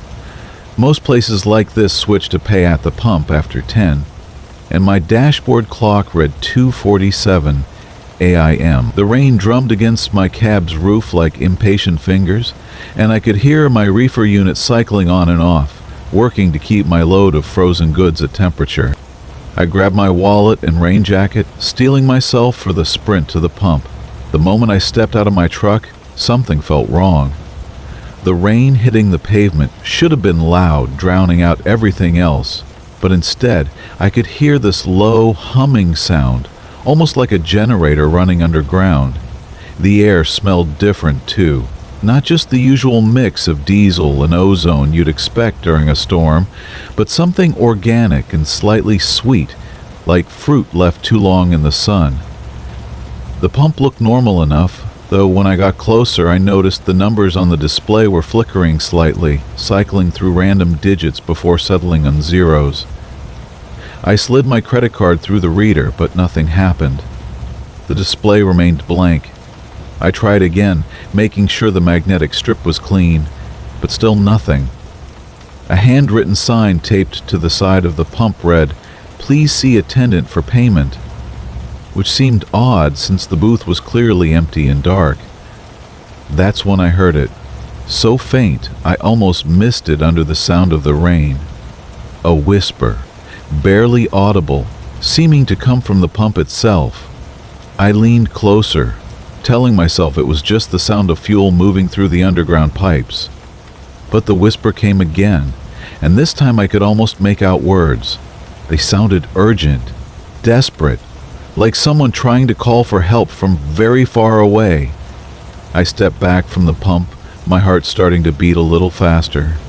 The smart thing would have been to get back in my truck and find another station, but I was running on fumes, and the next town was 30 miles through winding mountain roads. I'd never make it, not in this weather.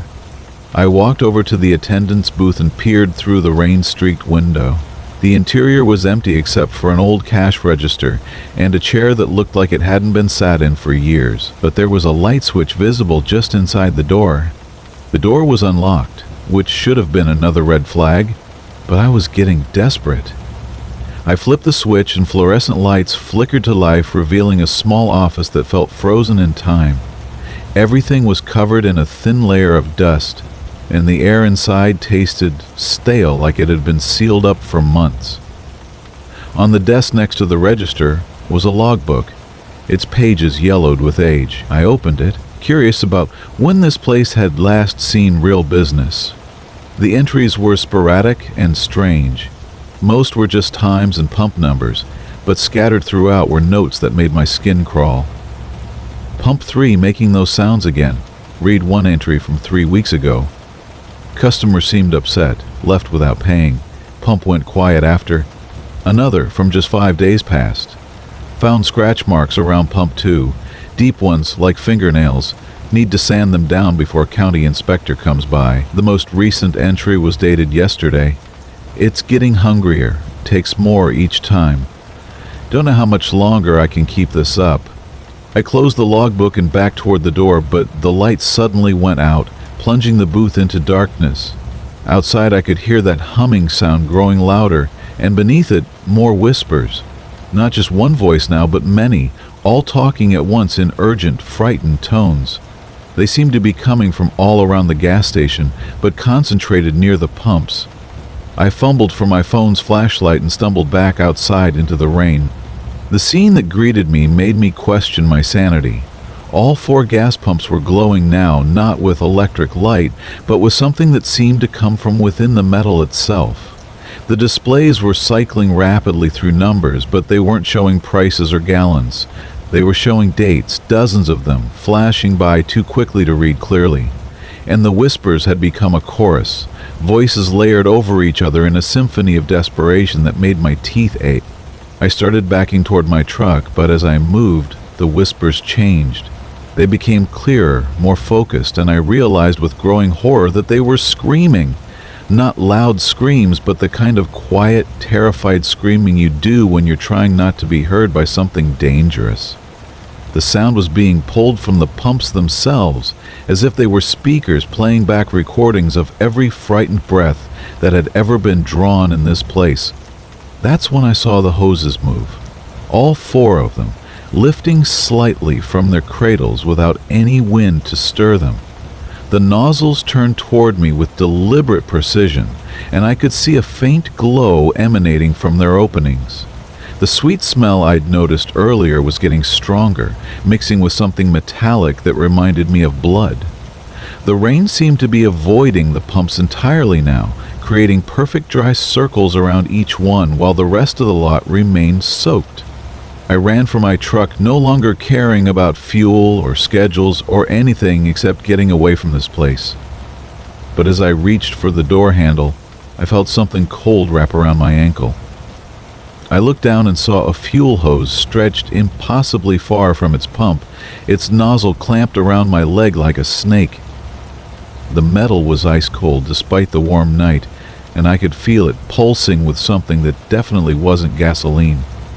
The screaming from the pumps grew louder, more insistent, and I realized they weren't just playing back recordings. They were trying to add my voice to their collection. I could feel something pulling at my throat, trying to draw out the scream that was building in my chest. The nozzle around my ankle was getting tighter, and I could see thin tendrils of that eerie glow creeping up my leg. I grabbed the crowbar I kept behind my seat and brought it down hard on the hose. The moment it connected, the entire gas station let out a sound like a wounded animal, and all the lights went dark at once. The hose released me and snapped back to its pump like a rubber band, and suddenly I could move again. I threw myself into my cab and fired up the engine, not caring that I was running on fumes. As I pulled back onto Route 49, I looked in my mirrors and saw something that still gives me nightmares. The gas station was sinking into the ground, the pumps and the building slowly disappearing into the earth as if they had never been there at all. The last thing I saw before I rounded the curve was a faint green glow from the hole where the station had been, and I swear I could still hear those whispers carried on the wind. I made it to the next town running on nothing but momentum and prayer, coasting into a well-lit truck stop as my engine finally died. The attendant there, a friendly woman named Rosa, told me there hadn't been a gas station on Route 49 for over 20 years, not since the old Murphy place burned down. She looked concerned when I described what I'd seen, and mentioned that several truckers had reported strange experiences on that stretch of road recently. But here's what really keeps me awake at night. As I was filling up at Rosa's station, telling her my story, I noticed something that made my blood run cold. There was a faint mark around my ankle where that nozzle had grabbed me.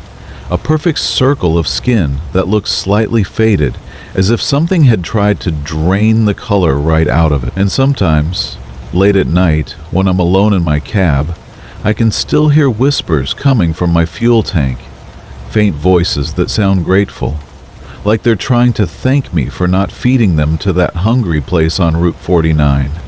The Silent Sentry, from Marcus Chen. The interstate stretched ahead like a black ribbon under the pale glow of my headlights, mile marker after mile marker disappearing into the darkness behind my Kenworth's chrome bumper. I had been driving this route between Portland and Sacramento for nearly 15 years, knew every curve and climb by heart. But tonight, something felt different. The CB radio had been unusually quiet for the past hour, not even the usual chatter from night owls fighting sleep with coffee and conversation, just static and the steady hum of my diesel engine cutting through the October air. It was well past midnight when I first saw him, standing perfectly still in the breakdown lane about a quarter-mile ahead. My headlights caught him in their sweep as I crested a small hill, illuminating a tall figure in what looked like a dark coat.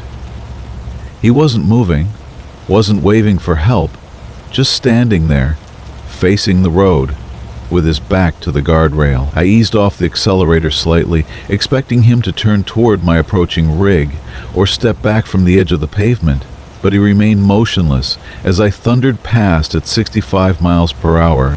In the split second I was alongside him, I caught a glimpse of his profile on my passenger mirror. Pale skin, dark hair, and something unsettling about the way he held himself so perfectly still. No broken down car was visible anywhere nearby, no hazard lights blinking in the darkness. Just this lone figure standing vigil in the breakdown lane like some sort of silent sentry. I considered reaching for my CB to report it, maybe warn other drivers about a possible road hazard, but something held me back. Maybe it was the way the sight of him had made my skin crawl, or the fact that he hadn't even turned his head as 40 tons of truck and trailer roared past just feet away. The miles rolled by beneath my wheels, but I couldn't shake the image of that motionless figure. I had seen plenty of stranded motorists over the years, plenty of people in distress on the roadside, but they all had one thing in common: movement. They waved, they paced, they showed some sign of life and urgency. This man had been as still as a statue, and there had been something deeply wrong about it that I couldn't quite put my finger on. The way he stood reminded me of a scarecrow, arms hanging limp at his sides, head tilted at just the wrong angle. 20 miles down the road, I saw him again. Same dark coat, same impossible stillness, standing in the breakdown lane as if he'd been waiting there for hours. My blood went cold as my headlights swept over him, and this time I was certain it was the same person, the same height, The same posture, the same unnatural lack of movement. But that was impossible. I'd been maintaining steady speed, hadn't stopped or even slowed significantly. There was no way anyone could have gotten ahead of me on this stretch of highway, especially not on foot. I grabbed my CB handset with a trembling hand, switching to channel 19. Breaker, breaker, this is Big Bear eastbound on 5. Anyone else seeing something strange out here tonight? Over. Static answered me, nothing but the endless white noise of empty airwaves. I tried again, calling out to any drivers who might be listening, but the radio remained eerily silent. Even the distant chatter from truck stops and way stations that usually provided a comforting background noise had disappeared entirely. As I passed the figure for the second time, I forced myself to look directly at him through my passenger window. The man appeared to be middle-aged, wearing what looked like an old-fashioned overcoat that hung loose on his thin frame. His face was turned slightly toward the road, giving me a better view of his features, and what I saw made my hands tighten on the steering wheel. His skin had a waxy, artificial quality that reminded me of a department store mannequin, and his eyes were completely black, reflecting my headlights like pools of oil. The engine's steady rumble began to feel oppressive in the cab's silence, and I found myself checking my mirrors obsessively, half expecting to see something following me. The darkness beyond my headlight beams seemed deeper than usual, pressing against the windows like a living thing. I reached for the radio again, cycling through different channels, desperate to hear another human voice, but found only static on every frequency. It was as if I was the only person left on the highway, alone with whatever that thing in the breakdown lane really was. 30 miles later, he appeared again. Same position, same impossible stillness, but this time I was ready for him. I pulled out my phone to take a picture as I approached, but the screen remained black no matter how many times I pressed the power button. The device was completely dead, despite showing a full charge when I'd last checked it an hour earlier. As I drew closer to the figure, my truck's electrical systems began to flicker. The dashboard lights dimmed, the radio crackled with strange interference, and even the engine seemed to lose power momentarily. This time, as I passed him, the man turned his head to follow my truck's progress. The movement was slow and deliberate, like a security camera panning on its mount, and those black, oil-slick eyes tracked me with an intelligence that made my skin crawl. I pressed harder on the accelerator, suddenly desperate to put distance between myself and whatever was haunting this stretch of highway. The speedometer climbed past 70, then 75, my usual caution about speed limits forgotten in my eagerness to escape. But speed meant nothing against whatever force was at work here. 10 miles down the road, he stood waiting again, and this time he was closer to the travel lane. Not quite blocking traffic, but near enough that I had to nudge my truck slightly left to maintain safe clearance. As I approached, I could see that his mouth was moving, lips forming words I couldn't hear over the engine noise. The sight of it filled me with a primal terror that had nothing to do with logic or reason. Every instinct screamed at me to get away from this thing that wore the shape of a man but moved with the mechanical precision of something that had never been truly alive. The pattern continued for the next 50 miles, each encounter bringing the figure closer to the travel lane and revealing new details that chipped away at my sanity. Sometimes he held objects in his pale hands, a briefcase, a hat, a newspaper with headlines I couldn't quite read.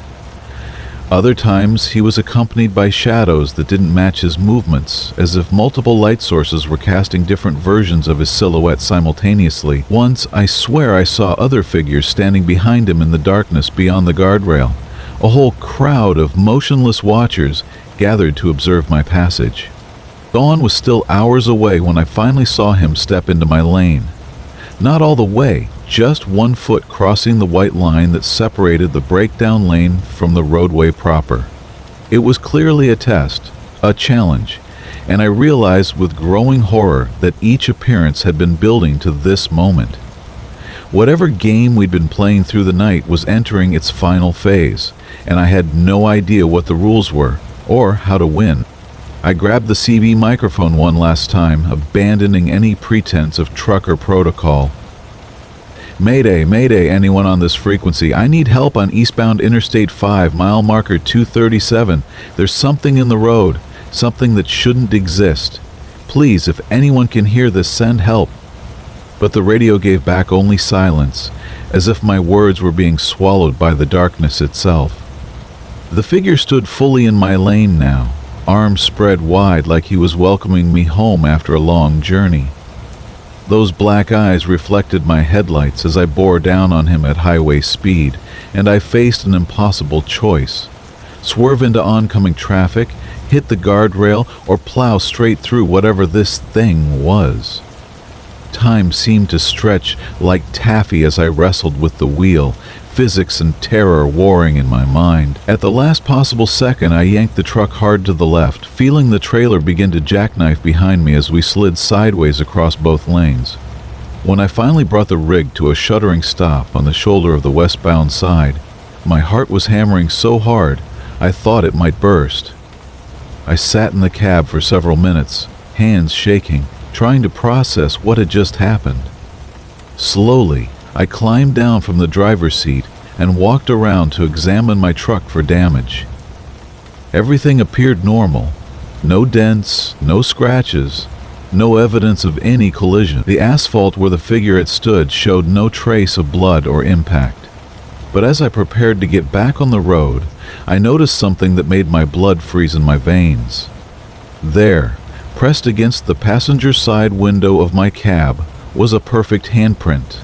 The fingers were too long, the palm too narrow, and the print had been made from the inside of the truck, as if something had been riding with me all along, watching and waiting for the perfect moment to make its presence known. I completed my delivery to Sacramento in record time, the entries written in dead tongues. From Marcus Chen. The CB radio crackles with static as I guide my Peterbilt down Interstate 80, somewhere between the fading lights of Sacramento and the endless Nevada desert that stretches ahead like a black ocean. It's past midnight, and the highway has become my solitary domain, marked only by the rhythmic thrum of diesel engines and the occasional sweep of distant headlights across my windshield. Rain began falling an hour ago, not heavy enough to be dangerous, but persistent enough to create that hypnotic pattern of droplets racing down the glass, illuminated by the amber glow of my running lights. I've been driving this route for 12 years now, hauling everything from electronics to produce across the western states. And I thought I knew every truck stop, every rest area, every quirky detail that makes this stretch of asphalt feel like home. But tonight feels different, charged with an electricity that has nothing to do with the storm clouds gathering overhead. Maybe it's the unusual cargo I'm carrying, sealed containers bound for a research facility in Utah, or maybe it's just the way the darkness seems thicker than usual, pressing against my windows like something alive and curious. The truck stop appears in my headlights like a small island of civilization, its neon sign flickering erratically in the rain. Desert Rose Travel Plaza, though the letters are so faded and weather-beaten that I have to squint to make them out. It's one of those older stops that time forgot, the kind with a diner that serves coffee strong enough to wake the dead, and restrooms that have seen better decades. But it's exactly what I need right now. A place to grab some fuel, stretch my legs, and maybe find something to eat that doesn't come wrapped in cellophane. As I pull into the parking area, my headlights sweep across a collection of rigs in various states of rest, their chrome bumpers gleaming wetly in the rain. Most are dark, their drivers catching precious hours of sleep before dawn breaks and the road calls them forward again. But there's something about the arrangement of the trucks that strikes me as odd, almost deliberate, like they've been positioned in some kind of pattern that I can't quite grasp. The feeling passes quickly, dismissed as the product of too many hours behind the wheel and too much caffeine in my system. The diner interior is exactly what I expected. All worn vinyl booths and fluorescent lighting that flickers occasionally, casting brief shadows that dance across the checkered floor. A handful of other drivers occupy scattered tables, nursing coffee and picking at late-night meals while rain patters against the windows. The waitress, a woman in her 50s with kind eyes and graying hair pulled back in a practical ponytail, guides me to a corner booth and pours coffee without being asked. The kind of intuitive service that comes from years of understanding what truck drivers need most. It's while I'm waiting for my order that I notice the logbook lying abandoned on the adjacent table, its leather cover dark with age and use. Someone must have left it behind, though I can't remember seeing anyone sitting there when I arrived. The cover is unmarked except for deep creases and scratches that speak of countless miles and endless hours on the road. Curiosity gets the better of me and I reach across to flip it open, thinking perhaps I can identify the owner from the entries inside and maybe reunite them with what's obviously an important record of their journeys. The pages fall open to reveal handwriting that's both beautiful and disturbing. Elegant script that flows across the lined pages in dark ink that seems to absorb the flickering fluorescent light. But as my eyes focus on the words themselves, I realize with growing unease that I can't understand a single sentence. The text is clearly Latin, written in what appears to be classical script, each letter carefully formed with the precision of someone who learned the language not as an academic exercise, but as a living, breathing means of communication. Noctis vae longae sunt, et stellae susurrunt de rebus quae venturae sunt, reads one entry, dated just 3 days ago. The date is written in normal numerals, but everything else flows in that ancient tongue that I recognize from half-remembered fragments of religious services and legal documents. Another entry, from a week earlier, begins, Querus meus inter mundos viagit, et video umbrus quae alis celat. The handwriting becomes more urgent as it progresses, the letters slightly less controlled, as if the writer was experiencing something that demanded immediate recording. I find myself flipping through pages, searching for something written in English, some clue to the identity of the mysterious driver who chose to record their experiences in a dead language. The dates span several months, all recent, and the entries appear with the kind of regularity that suggests someone who takes their record-keeping seriously. But why Latin? And why does reading these incomprehensible words fill me with a creeping sense of unease, as if I'm intruding on secrets that were never meant for modern eyes? The waitress refills my coffee cup, and I gesture toward the logbook. Someone left this behind, I tell her, though my voice comes out rougher than intended. Any idea who it might belong to? She glances at the open pages, and for just a moment I catch something in her expression that might be recognition, or perhaps concern. But she shakes her head and moves away without answering, her footsteps echoing slightly too loudly on the worn linoleum floor. As I continue reading, or attempting to read, certain phrases begin to repeat with disturbing frequency. Via umbrade sequentum appears in nearly every entry, sometimes multiple times on a single page. Via ad infernum shows up often enough that I start to recognize the letter combinations even without understanding their meaning. And then there's a phrase that appears only in the most recent entries, written with increasingly shaky handwriting. Illi me vocant domum. The final entry is dated yesterday, and the handwriting is barely recognizable as belonging to the same person who crafted those earlier elegant sentences.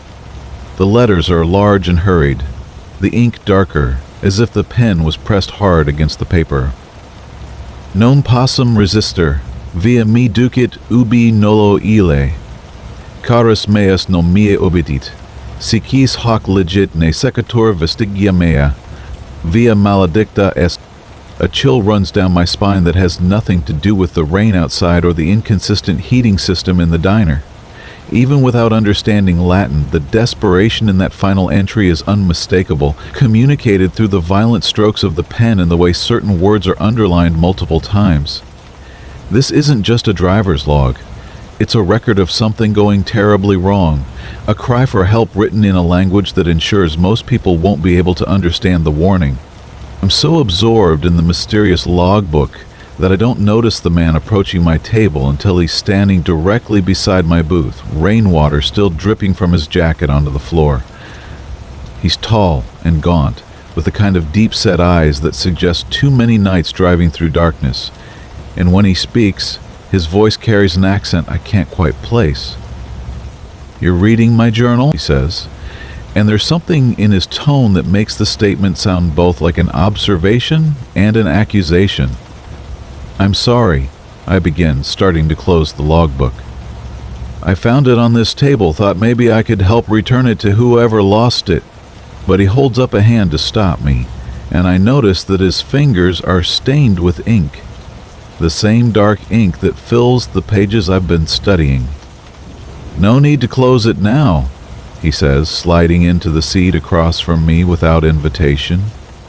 "You've already seen enough to be curious. Tell me, what do you think of my entries?" There's something wrong with his presence, a weight to it that seems to press against my consciousness like a physical thing. The other diners continue their conversations, but their voices sound muffled now, as if coming from a great distance. Even the rain against the window seems quieter, though I can still see droplets racing down the glass in the amber light from the parking lot.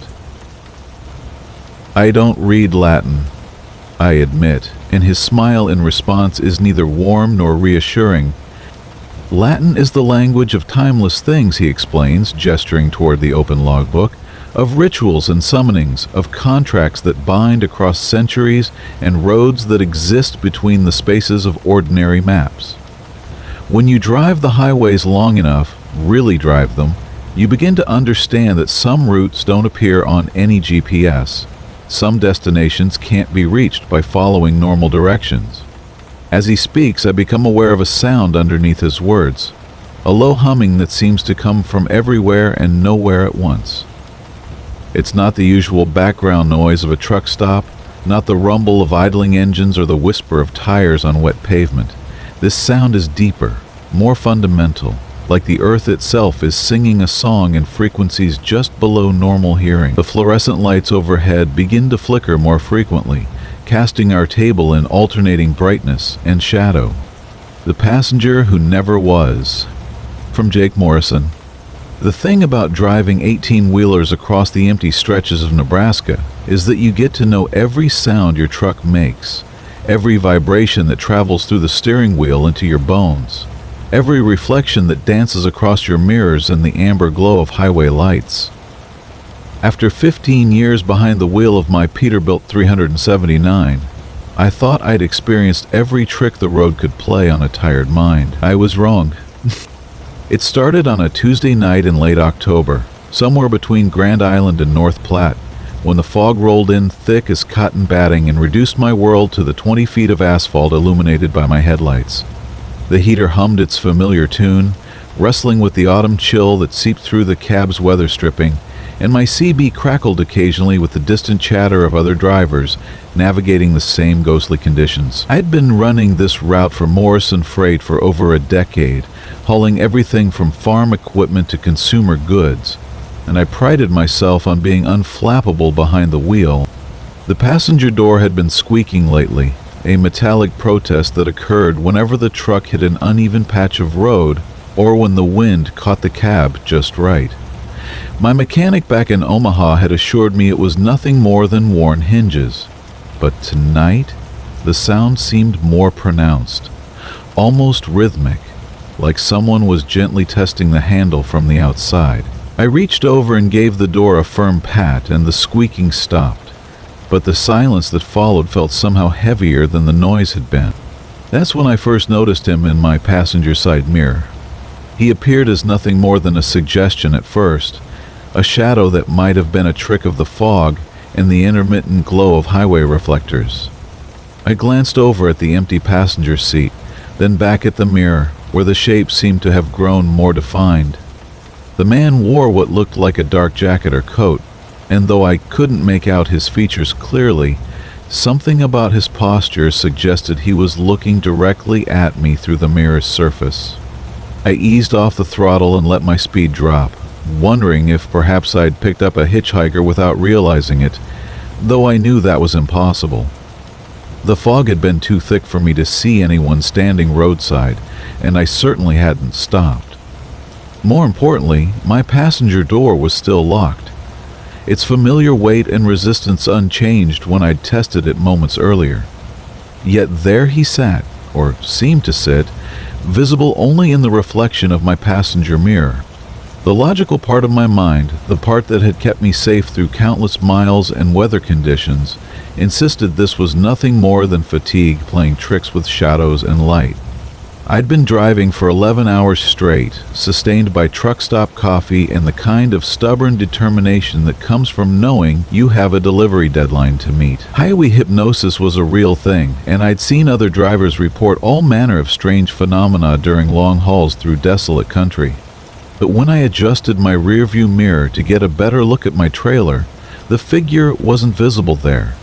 He existed only in the passenger side mirror, sitting in a seat I could plainly see was empty when I turned my head to look directly. The contradiction made my skin crawl in a way that had nothing to do with the October cold seeping through the cab. I tried talking to him, feeling foolish but needing to break the oppressive silence that had settled over the truck like a burial shroud.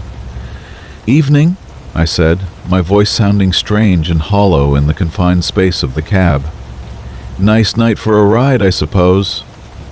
The figure in the mirror didn't respond, didn't acknowledge my words in any way, but I could swear his head tilted slightly, as if he were listening to something I couldn't hear. The fog began to thin as I continued west, revealing glimpses of the flat Nebraska landscape under a star-scattered sky. Farm lights twinkled in the distance like fallen constellations, and the familiar rhythm of the road began to reassert itself. For a few minutes I allowed myself to believe that whatever I'd seen, or thought I'd seen, had been nothing more than an optical illusion brought on by the unusual weather conditions. Then I made the mistake of looking at the passenger mirror again. Not only was the figure still there, but now he appeared to be turned toward me, and though the mirror's angle and the play of dashboard lights made it impossible to see his face clearly, I had the unmistakable impression that he was trying to communicate something. His mouth seemed to be moving, forming words I couldn't hear, and his hands were pressed against what looked like glass, as if he were trapped behind the mirror's surface and desperately trying to break through. The temperature in the cab seemed to drop 10 degrees in as many seconds. My breath began to fog, and the windows started to accumulate condensation despite the heater running at full capacity. The radio, which had been playing a late-night country station out of Denver, dissolved into static, then went silent altogether. Even the CB fell quiet, as if every other driver on the highway had simply vanished. I pulled off at the next rest area, a lonely collection of picnic tables and vending machines surrounded by security lights that created more shadows than they dispelled. My hands were shaking as I put the truck in park and set the brake, the familiar mechanical sound somehow foreign and threatening in the unnatural quiet. I sat there for several minutes, listening to the cooling engine tick and pop before I found the courage to look at the passenger mirror again. The figure was gone. Relief flooded through me like warm water, and I actually laughed aloud at my own foolishness. Clearly I'd been driving too long without adequate rest, and my mind had conjured up a phantom passenger from some combination of fatigue, caffeine, and the disorienting effects of heavy fog. It was a good reminder that even experienced drivers weren't immune to the psychological pressures of long-distance hauling. I climbed down from the cab to walk around the truck and clear my head, but as I passed the passenger side, I stopped cold. There on the window of the door were handprints. Not on the outside of the glass where they might have been left by someone trying to get my attention, but on the inside, as if someone had been pressing against the window from within the cab, trying to get out. The prints were larger than my own hands, with long fingers that had left smeared marks as they'd slid down the glass. They were still slightly warm to the touch when I pressed my palm against the outside of the window, and they fogged the glass in a way that suggested they were very fresh indeed. I circled the truck twice, checking every door and compartment, but found no sign of how anyone could have gotten inside the cab. The passenger door was still locked, just as it had been when I tested it earlier, and there were no other ways in or out except through the driver's side, which I would have noticed. Yet the evidence was right there on the glass, impossible to dismiss or explain away. Against my better judgment, I climbed back into the cab and examined the passenger seat more closely. The upholstery showed no signs of being sat on, no depression or warmth that would indicate recent occupation, but there was something else, something that made my blood run cold. Scattered across the seat were what looked like water droplets, but when I touched one, it was ice cold and left a residue on my finger that felt somehow oily, unnatural. As I reached for my phone to call my dispatcher to report that I needed to stop for the night and find a motel, the passenger mirror caught my eye again. The figure was back, but now he was closer. So close that I could see the desperate expression on his pale face and the way his mouth moved in what might have been a scream or a plea. His eyes were wide with terror, and his hands pounded silently against the invisible barrier that separated us. Then, as I watched in horror, he began to fade, becoming transparent and insubstantial until only his eyes remained visible in the mirror's surface. They stared at me with an intensity that seemed to burn right through to my soul, and in them I saw a kind of longing that was almost too profound to bear. He was trying to tell me something, trying to warn me or ask for help, but the medium of the mirror made communication impossible. The eyes lingered for another moment, then vanished completely, leaving me alone in the cab with only the sound of my own ragged breathing and the distant hum of the security lights. I sat there for nearly an hour, waiting to see if he would return, but the mirror remained empty, except for my own reflection and the gradually clearing view of the rest area behind me. Eventually, I forced myself to start the engine and pull back onto the highway. I had a schedule to keep and a load to deliver, and sitting in an empty parking lot wasn't going to solve anything. But as I merged back into traffic, I couldn't shake the feeling that I'd left something important behind, something that needed my help but that I was powerless to provide. The rest of the drive to North Platte Passe. The Sweet Tea Conspiracy. From Jake Morrison. The wind started talking to me somewhere outside of Valdosta, Georgia, and I've been trying to forget what it said ever since. I was hauling a load of furniture from Jacksonville up to Atlanta, running my usual overnight route in my 18 Peterbilt, when the weather took a turn for the strange. The forecast had called for clear skies, but around 11:30, the air grew thick and heavy like molasses, and a wind picked up that seemed to come from everywhere and nowhere at once. At first I thought it was just the usual southern breeze, the kind that carries the scent of magnolia and makes the Spanish moss dance on the live oaks. But this wind had a voice, a slow, syrupy drawl that seemed to seep through the cab's sealed windows and wrap itself around my thoughts like kudzu strangling a telephone pole. It whispered things that made my skin crawl, sweet nothings that felt more like threats than promises. The radio had been crackling with static for the past hour, picking up fragments of conversations that didn't seem to belong to any truckers I knew. Voices talking about sweet tea recipes and Sunday dinners. Normal enough stuff, except they all had this underlying current of something wrong, like honey poured over broken glass. When I tried switching channels, I found the same voices on every frequency, their southern accents growing thicker and more pronounced with each turn of the dial. My CB crackled to life suddenly, and a woman's voice came through, smooth as bourbon and twice as intoxicating. "Well, hey there, sugar," she said, her words dripping with hospitality that felt manufactured. "You sound like you could use some refreshment on this fine evening. Why don't you pull on into the next truck stop? We've got the sweetest tea this side of the Mason-Dixon line." I hadn't said anything on the CB, hadn't even turned it on to transmit. The realization sent a chill down my spine that had nothing to do with the air conditioning humming in the background. I reached for the handset to respond, but before I could key the mic, another voice joined in. This one belonging to a man with an accent so thick you could cut it with a butter knife. "Oh yes, sir, you just come right on in," he drawled, his words stretching like taffy. "We've been waiting for you, and we surely do appreciate a driver who knows quality when he tastes it. Our sweet tea has a special ingredient that'll make you want to stay forever." The wind outside my truck was howling now, but it wasn't the wild, chaotic sound of a storm. It was organized, purposeful, like a choir of voices all singing the same haunting melody in perfect southern harmony. The sound seemed to guide me toward the next exit, where a faded billboard advertised Magnolia Junction Truck Stop, home of the world's sweetest tea, in letters that glowed with an unnatural phosphorescence in my headlight. Part of me wanted to keep driving, to push through to Atlanta and pretend this whole evening was just fatigue playing tricks on my mind, but my fuel gauge was hovering near empty, and my logbook said I needed to take my mandatory rest break soon anyway. The wind seemed to sense my hesitation and picked up its tempo, the voices within it becoming more insistent, more welcoming, promising comfort and hospitality that would make me forget all about my trouble.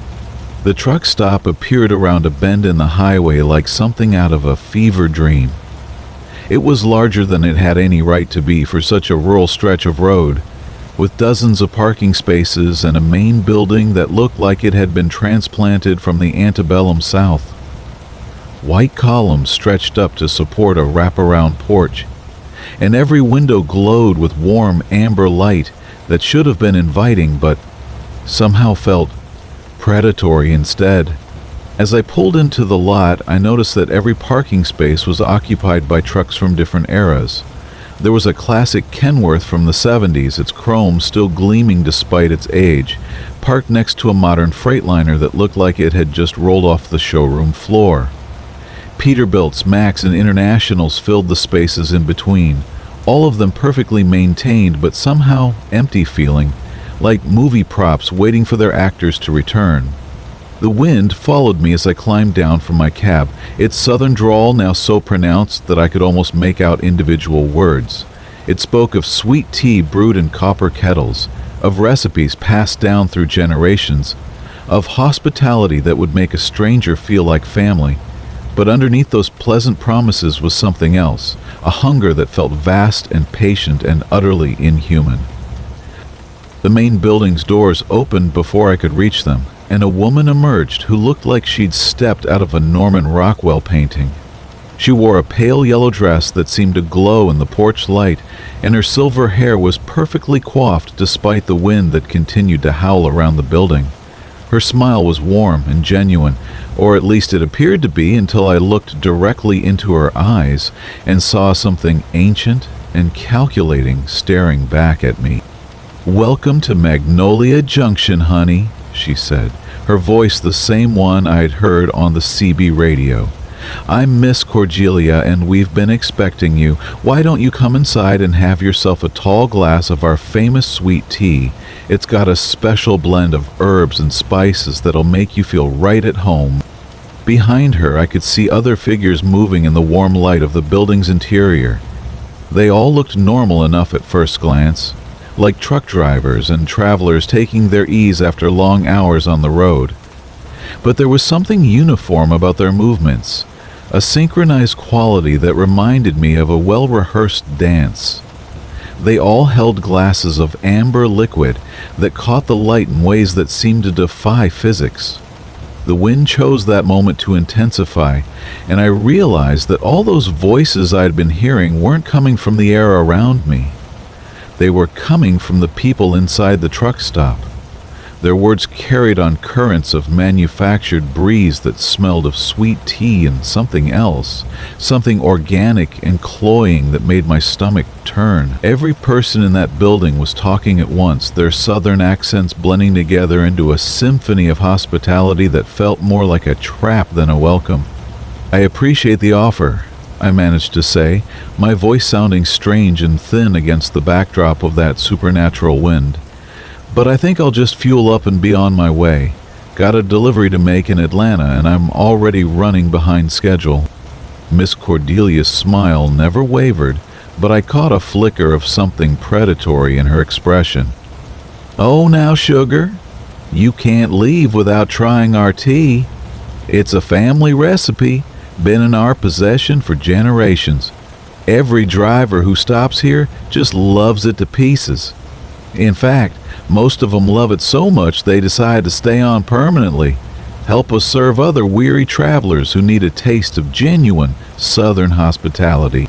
That's when I noticed that none of the trucks in the parking lot had their engines running, despite the fact that it was clearly a rest period for most drivers.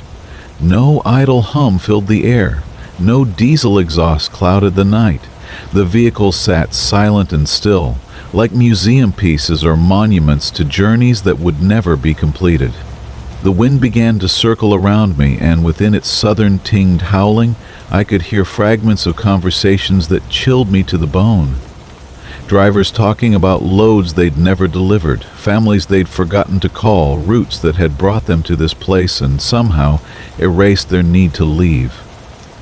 Their voices all carried that same thick accent now, as if the tea had changed more than just their desire to continue their journeys. I backed toward my truck slowly, trying not to show the panic that was building in my chest like steam pressure in an overheated engine. Miss Cordelia followed me with measured steps, her yellow dress billowing in the unnatural wind, and behind her came the other patrons of Magnolia Junction. They moved in perfect synchronization, their glasses of sweet tea raised like offerings or weapons. "Now don't be rude, honey," she called over the howling wind. "Southern hospitality isn't something you can just refuse. It's a tradition, a sacred trust between host and guest.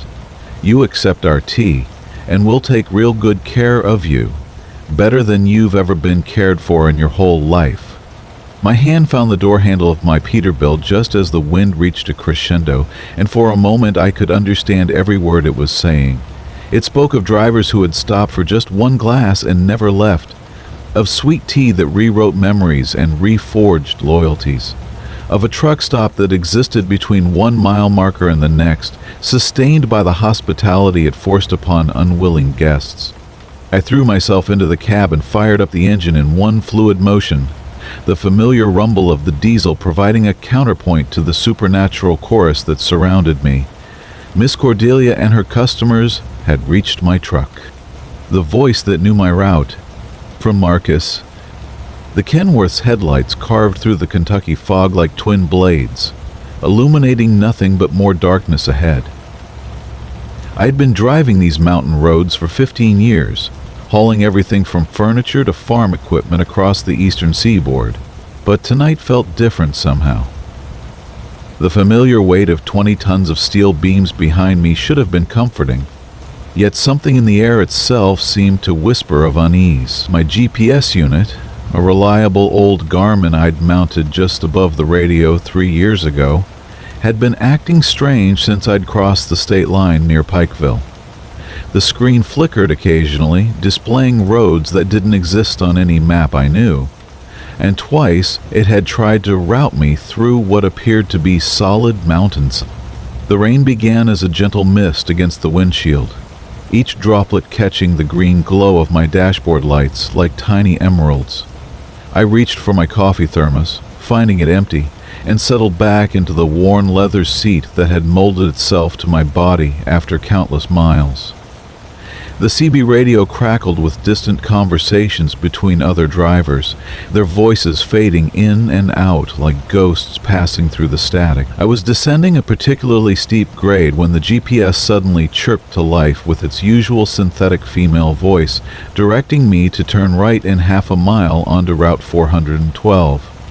I knew these roads well enough to know that Route 412 was at least 60 miles south of my current position, but I'd learned to trust technology over instinct in recent years, much to my occasional regret.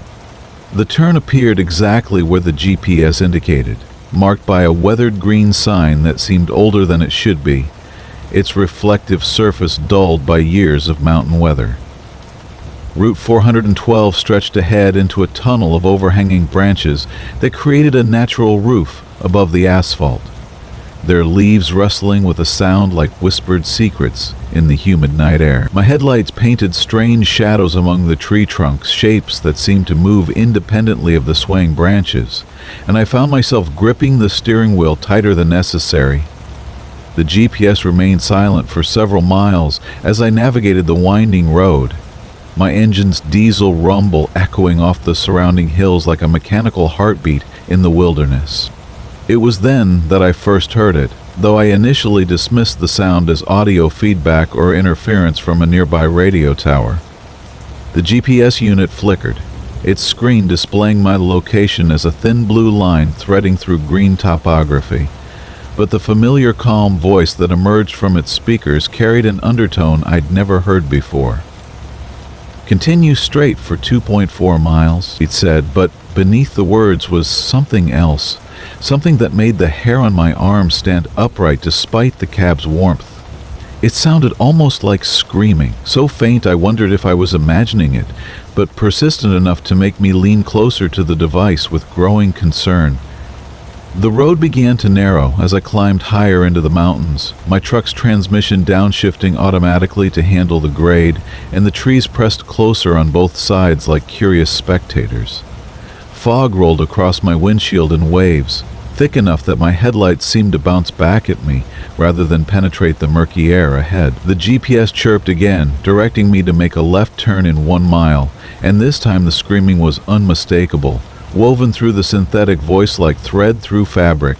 It lasted only seconds, a sound of pure terror that seemed to come from multiple sources at once, as if dozens of people were crying out in unison from somewhere deep within the device's electronic circuitry.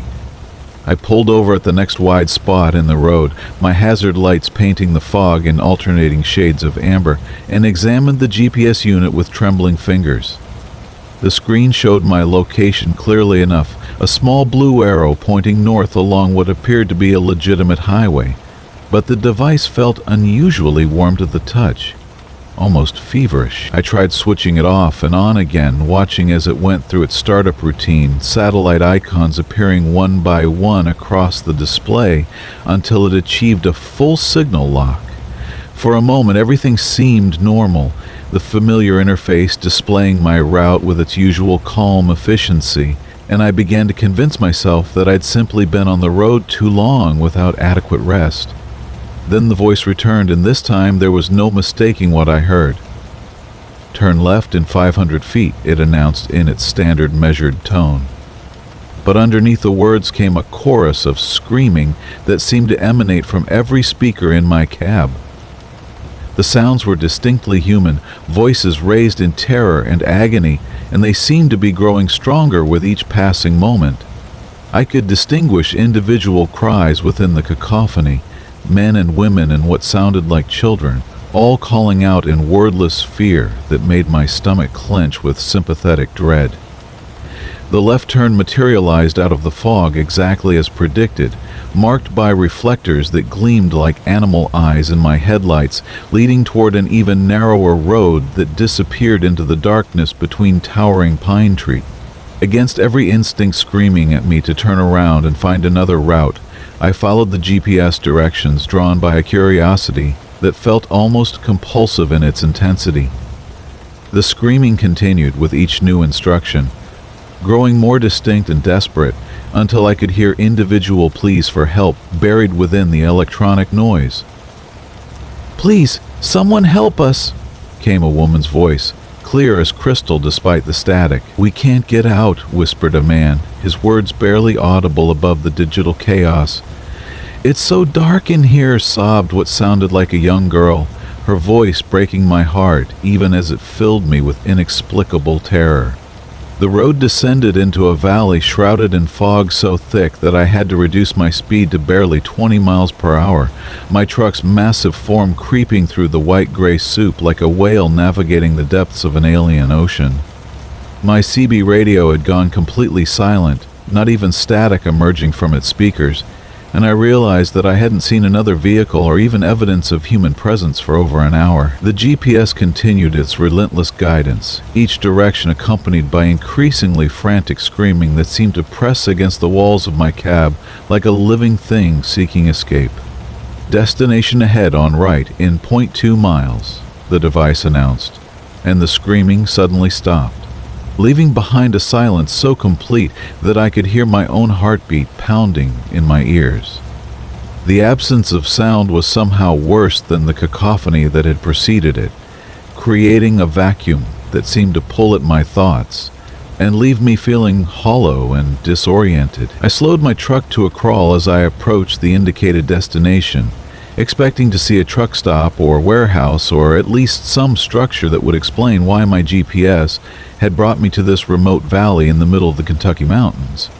What I found instead was a rest area that looked like it had been abandoned for decades, its concrete picnic tables cracked and overturned, its single streetlight flickering sporadically to illuminate patches of broken asphalt and overgrown grass. A small metal sign, barely readable through the accumulated rust and grime, identified the location as the Pine Ridge Memorial Rest Area, though I'd never heard of such a place despite my years of traveling these routes. My truck's headlights swept across the scene as I pulled into the parking area, revealing details that made my breath catch in my throat, despite their apparent innocence.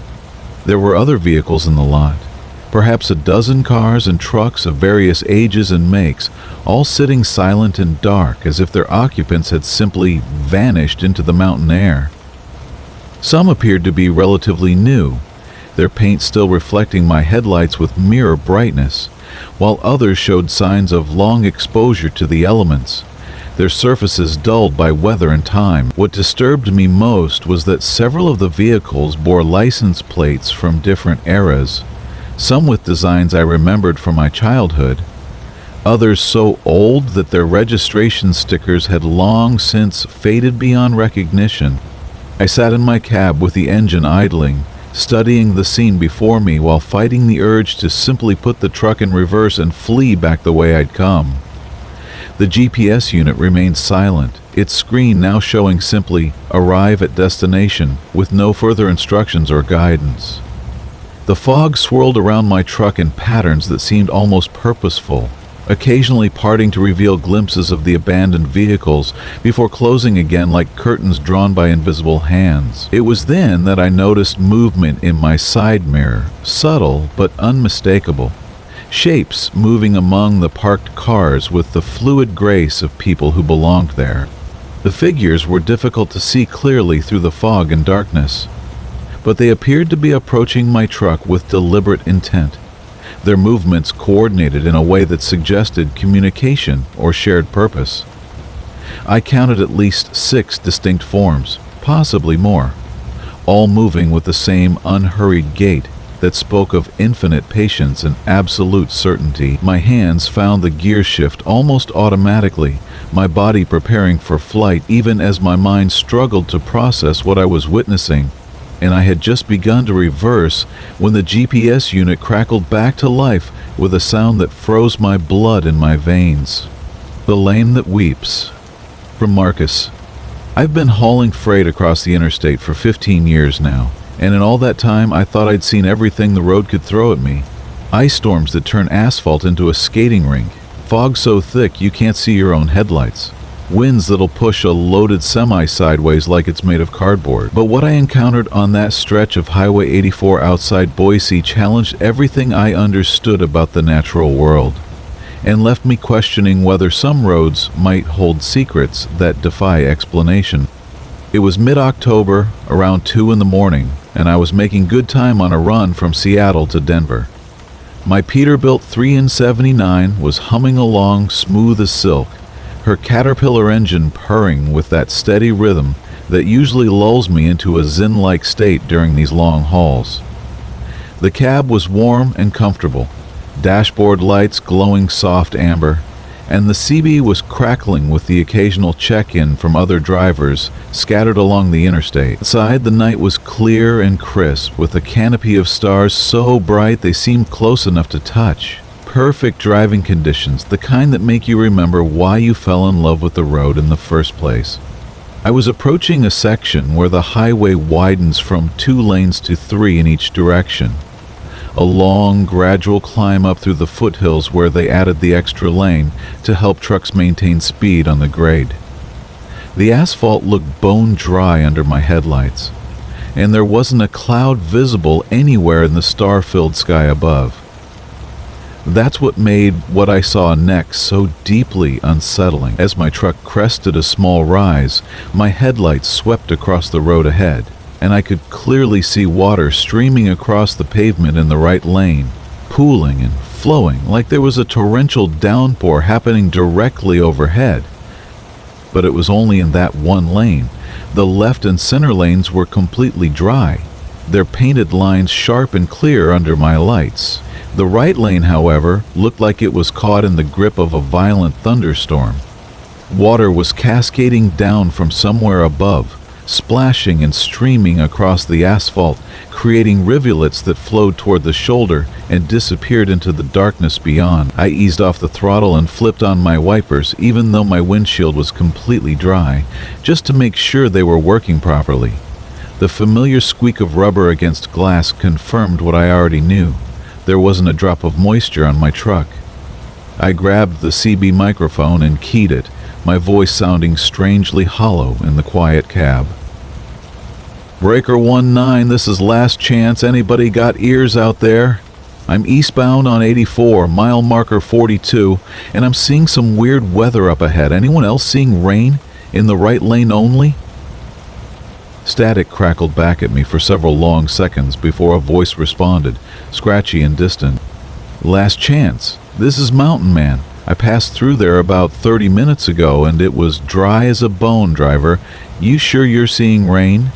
The voice paused, then continued with what sounded like genuine concern. You been driving long tonight? Sometimes the mind plays tricks when you're tired. I checked my logbook and realized I'd been behind the wheel for nearly 9 hours straight, which was pushing the legal limit, but I felt alert and focused. Negative on the fatigue, Mountain Man. I'm looking at water pouring down right now, but only in the right lane. Left and center are dry as dust. I released the key and waited, but only silence came back through the speaker. As I drew closer to the phenomenon, I could see it more clearly in my headlights.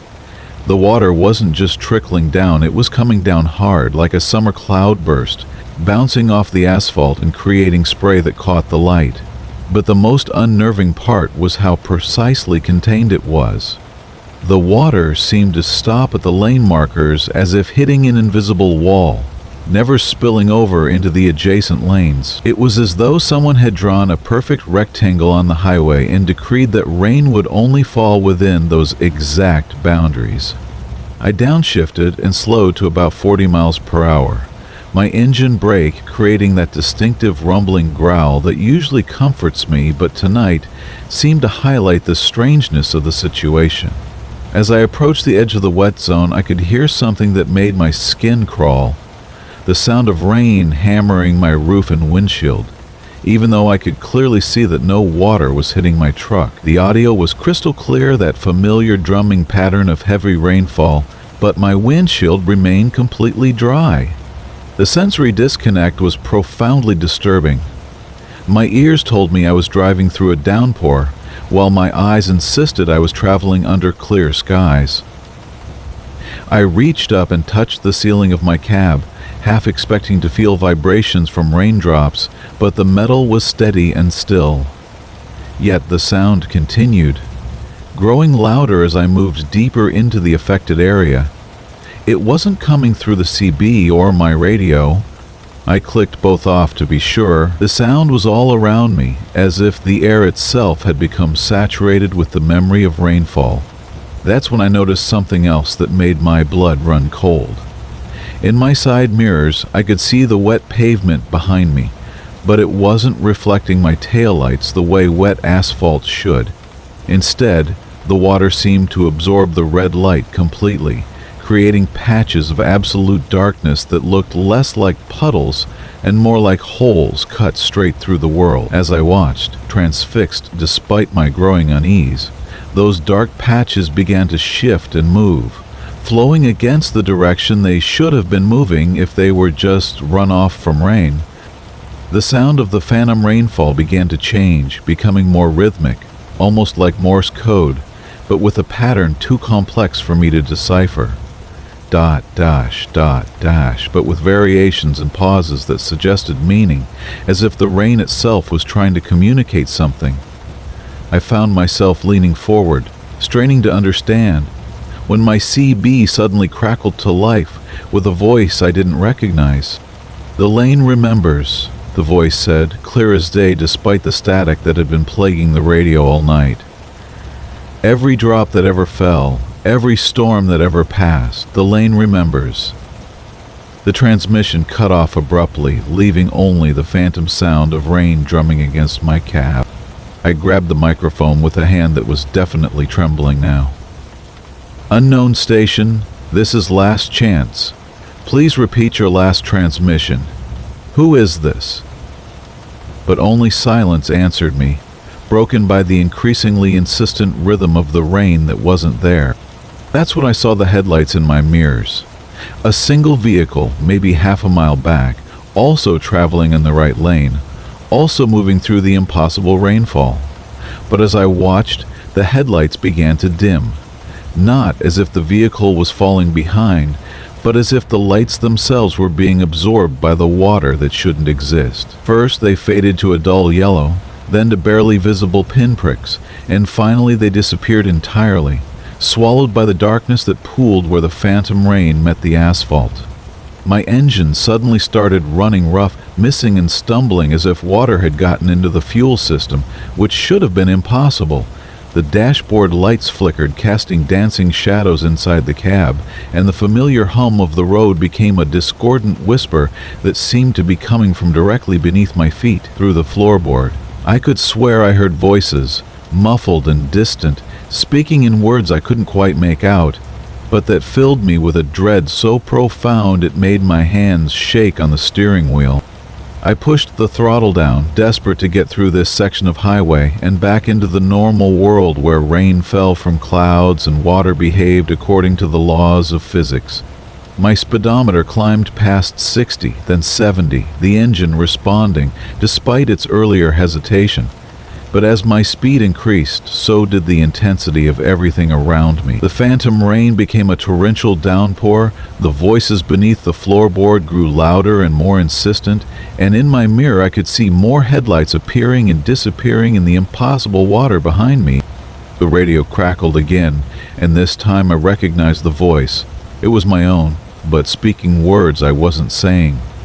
"Last chance to Mountain Man. I'm trapped in the lane that weeps. The lane that remembers every storm, every accident, every soul that ever passed through in the rain. Can you hear me? Can anyone hear me?" The voice was definitely mine, but it was saying things I had never thought, describing a situation that was somehow both exactly what I was experiencing and completely different. Just as panic was about to overwhelm me completely, I saw a sign reflected in my headlights. "Next right, exit 47, services available." I had never been so happy to see an exit ramp in my entire career. Mile marker 247. From Marcus Shen. The dashboard clock read 2:47 a.m. when I first noticed something wasn't quite right about Highway 92. I'd been driving this stretch of Nebraska interstate for 12 years, hauling freight from Omaha to Denver and back again, and I knew every pothole, every overpass, every faded billboard that lined this particular route. The familiarity was comforting, usually.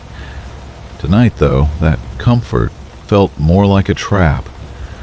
My rig hummed steadily beneath me, the diesel engine's rhythm as dependable as a heartbeat. Outside, the autumn rain had started an hour ago, creating a hypnotic percussion against the windshield that made the wipers work overtime. The headlights carved twin tunnels through the darkness, illuminating the wet asphalt that stretched endlessly ahead. This was the kind of night that made long-haul trucking feel like meditation, just me and the road and the gentle vibration of 18 wheels eating up the miles. I was carrying a load of industrial equipment bound for Colorado. Nothing unusual about the cargo or the route. The weight felt good behind me, properly balanced and secured. My logbook showed I had another 3 hours before I'd need to pull over for my mandatory rest break, and I was making good time despite the weather. The CB radio crackled occasionally with distant chatter from other drivers, their voices fading in and out like radio ghosts. That's when I passed mile marker 247 for the second time. At first, I figured I'd misread the number. The rain was coming down harder now, and the marker had flashed by quickly in the peripheral glow of my running lights. But something nagged at me, a persistent itch in the back of my mind that said I'd definitely seen that particular combination of numbers not too long ago. I kept driving, watching the landscape roll past through the rain-streaked windows. The same cluster of grain silos appeared on my right, their silver surfaces catching the occasional flicker of lightning from the storm clouds above. 10 minutes later, mile marker 247 materialized again in my headlights. This time I was paying attention, and there was no mistaking it. The white reflective numbers gleamed clearly as I passed, and I felt a cold knot form in my stomach that had nothing to do with the truck stop coffee I'd been sipping. I reached for my CB radio and keyed the mic. Breaker 19, this is eastbound Eddie looking for a southbound driver on Highway 92. Anyone else having troubles with the mile markers tonight? Static answered me, punctuated by the distant hiss of atmospheric interference. I tried again, switching channels, but found only empty air. The silence felt oppressive, as if the storm had swallowed all the other voices that should have been sharing the stretch of highway with me. The next time mile marker 247 appeared, I was ready for it. I'd been counting landmarks, timing the intervals, trying to make sense of what was happening. The same weathered barn with the faded mail pouch tobacco advertisement painted on its side. The same broken guardrail where someone had taken a curve too fast years ago. The same dead oak tree, its leafless branches reaching toward the sky like arthritic fingers. Every detail repeated with mechanical precision, as if I were watching a film loop projected onto the landscape. Even the lightning seemed to flash at identical moments, illuminating the same cloud formations in the same positions overhead. The rain fell in the same patterns, creating identical rivulets down the windshield that my wipers cleared away with monotonous regularity. I tried slowing down, thinking maybe I could break whatever strange pattern had trapped me. My speedometer dropped from 65 to 50, then 45, but the scenery continued to flow past at the same steady rate. When I pressed the accelerator and watched the needle climb to 75 miles per hour, the landscape maintained its unhurried pace as if my truck were running on some cosmic treadmill that rendered speed meaningless. The fuel gauge hadn't moved since this started, I realized. It still showed 3/4 full, exactly what it had been reading when I first passed mile marker 247. The digital clock on my dashboard continued to advance normally, showing 3:23 a.m. now. But something about time itself felt wrong here, stretched and compressed simultaneously. I tried taking the next exit, but there wasn't one. The green rectangular sign I remembered seeing earlier, advertising a 24-hour truck stop just 5 miles ahead, never appeared. Instead, the highway stretched on in a perfectly straight line, bordered by the same fence posts and the same dark fields that reflected the occasional flash of lightning in standing water. As the minutes crawled by, I began to notice smaller details that made the repetition even more unsettling. A red-winged blackbird sat on the same fence post at precisely the same moment during each loop, its head cocked at an identical angle. A piece of torn plastic fluttered from the same tree branch with identical movements. Even the raindrops seemed to follow the same trajectories down the windshield, creating patterns I was beginning to memorize against my will. The CB radio burst to life suddenly, making me jump in my seat. A woman's voice emerged from the static, clear and urgent. "Driver of the blue Peterbilt, do you copy? This is dispatch with an emergency message." I grabbed the handset, my heart hammering. "This is the Peterbilt, go ahead dispatch. You need to get off Highway 92 immediately. We've been tracking your GPS signal, and it shows you've been driving in circles for the past hour. Your location keeps jumping back to the same coordinates." "I'm trying," I said, fighting to keep my voice steady. There don't seem to be any exits. Everything just keeps repeating." The radio crackled with interference, and when the woman's voice returned, it sounded different somehow, flatter and more mechanical. "Mile marker 247 is coming up on your right. Mile marker 247 is coming up on your right." I clicked off the radio with shaking hands. Sure enough, the familiar white post was sliding past my window again, its reflective numbers glowing in the headlight beam. But this time I caught a glimpse of something that made my blood freeze in my veins. There was another truck ahead of me, maybe half a mile down the road. Its taillights glowed red through the rain, and from this distance it looked exactly like mine. I eased off the accelerator, trying to get a better look, but the other vehicle maintained its distance, no matter how I adjusted my speed. When I flashed my high beams, the truck ahead did the same thing a few seconds later. When I tapped my horn in the distinctive pattern I always use to announce myself on the CB, the distant sound of an identical horn call drifted back through the storm. The radio came alive again, this time carrying my own voice, distorted by static but unmistakably mine. "Breaker 19, this is eastbound Eddie looking for a southbound driver on Highway 92. Anyone else having troubles with the mile markers tonight?" I was hearing myself from earlier, I realized, but that meant... I looked in my side mirror and felt reality tilt sickeningly around me. Another set of headlights was following, perhaps half a mile back, maintaining the same steady pace, the same relative position that I held to the truck ahead of me. We were a convoy of identical vehicles, all trapped in the same endless loop, all driven by different versions of myself from different moments in this nightmare. The thought filled me with a panic so pure and overwhelming that I could barely breathe. How many times had I passed mile marker 247? How many versions of me were strung out along this impossible stretch of highway? I grabbed the CB handset again, keying it desperately. "Can anyone hear me? This is Marcus Chen in the blue Peterbilt. I'm trapped on Highway 92 and I need help." The radio stayed silent for a long moment, then multiple voices began responding simultaneously, all of them mine, all asking for help, all identifying themselves as Marcus Chen. The cacophony built until it became unbearable. Dozens or maybe hundreds of versions of my voice overlapping in a chorus of fear and confusion. That's when I saw the X. It appeared suddenly on my right, unmarked and barely visible in the storm, just a narrow strip of asphalt leading away from the highway and into the darkness beyond. I didn't hesitate. I cranked the wheel hard over, feeling the trailer slide slightly on the wet pavement as I took the ramp faster than I should have. The exit curved sharply, climbing a small hill that I didn't remember from any of my previous trips through this area. Behind me, Highway 92 continued its endless repetition, the other trucks locked in their eternal circuit around mile marker 247. I could see their lights through the rain, growing smaller and smaller as I climbed away from the main road. The CB radio finally went quiet, leaving only the steady rumble of my engine and the drumming of rain on the cab roof. The narrow road led through a landscape I didn't recognize, past farmhouses with darkened windows.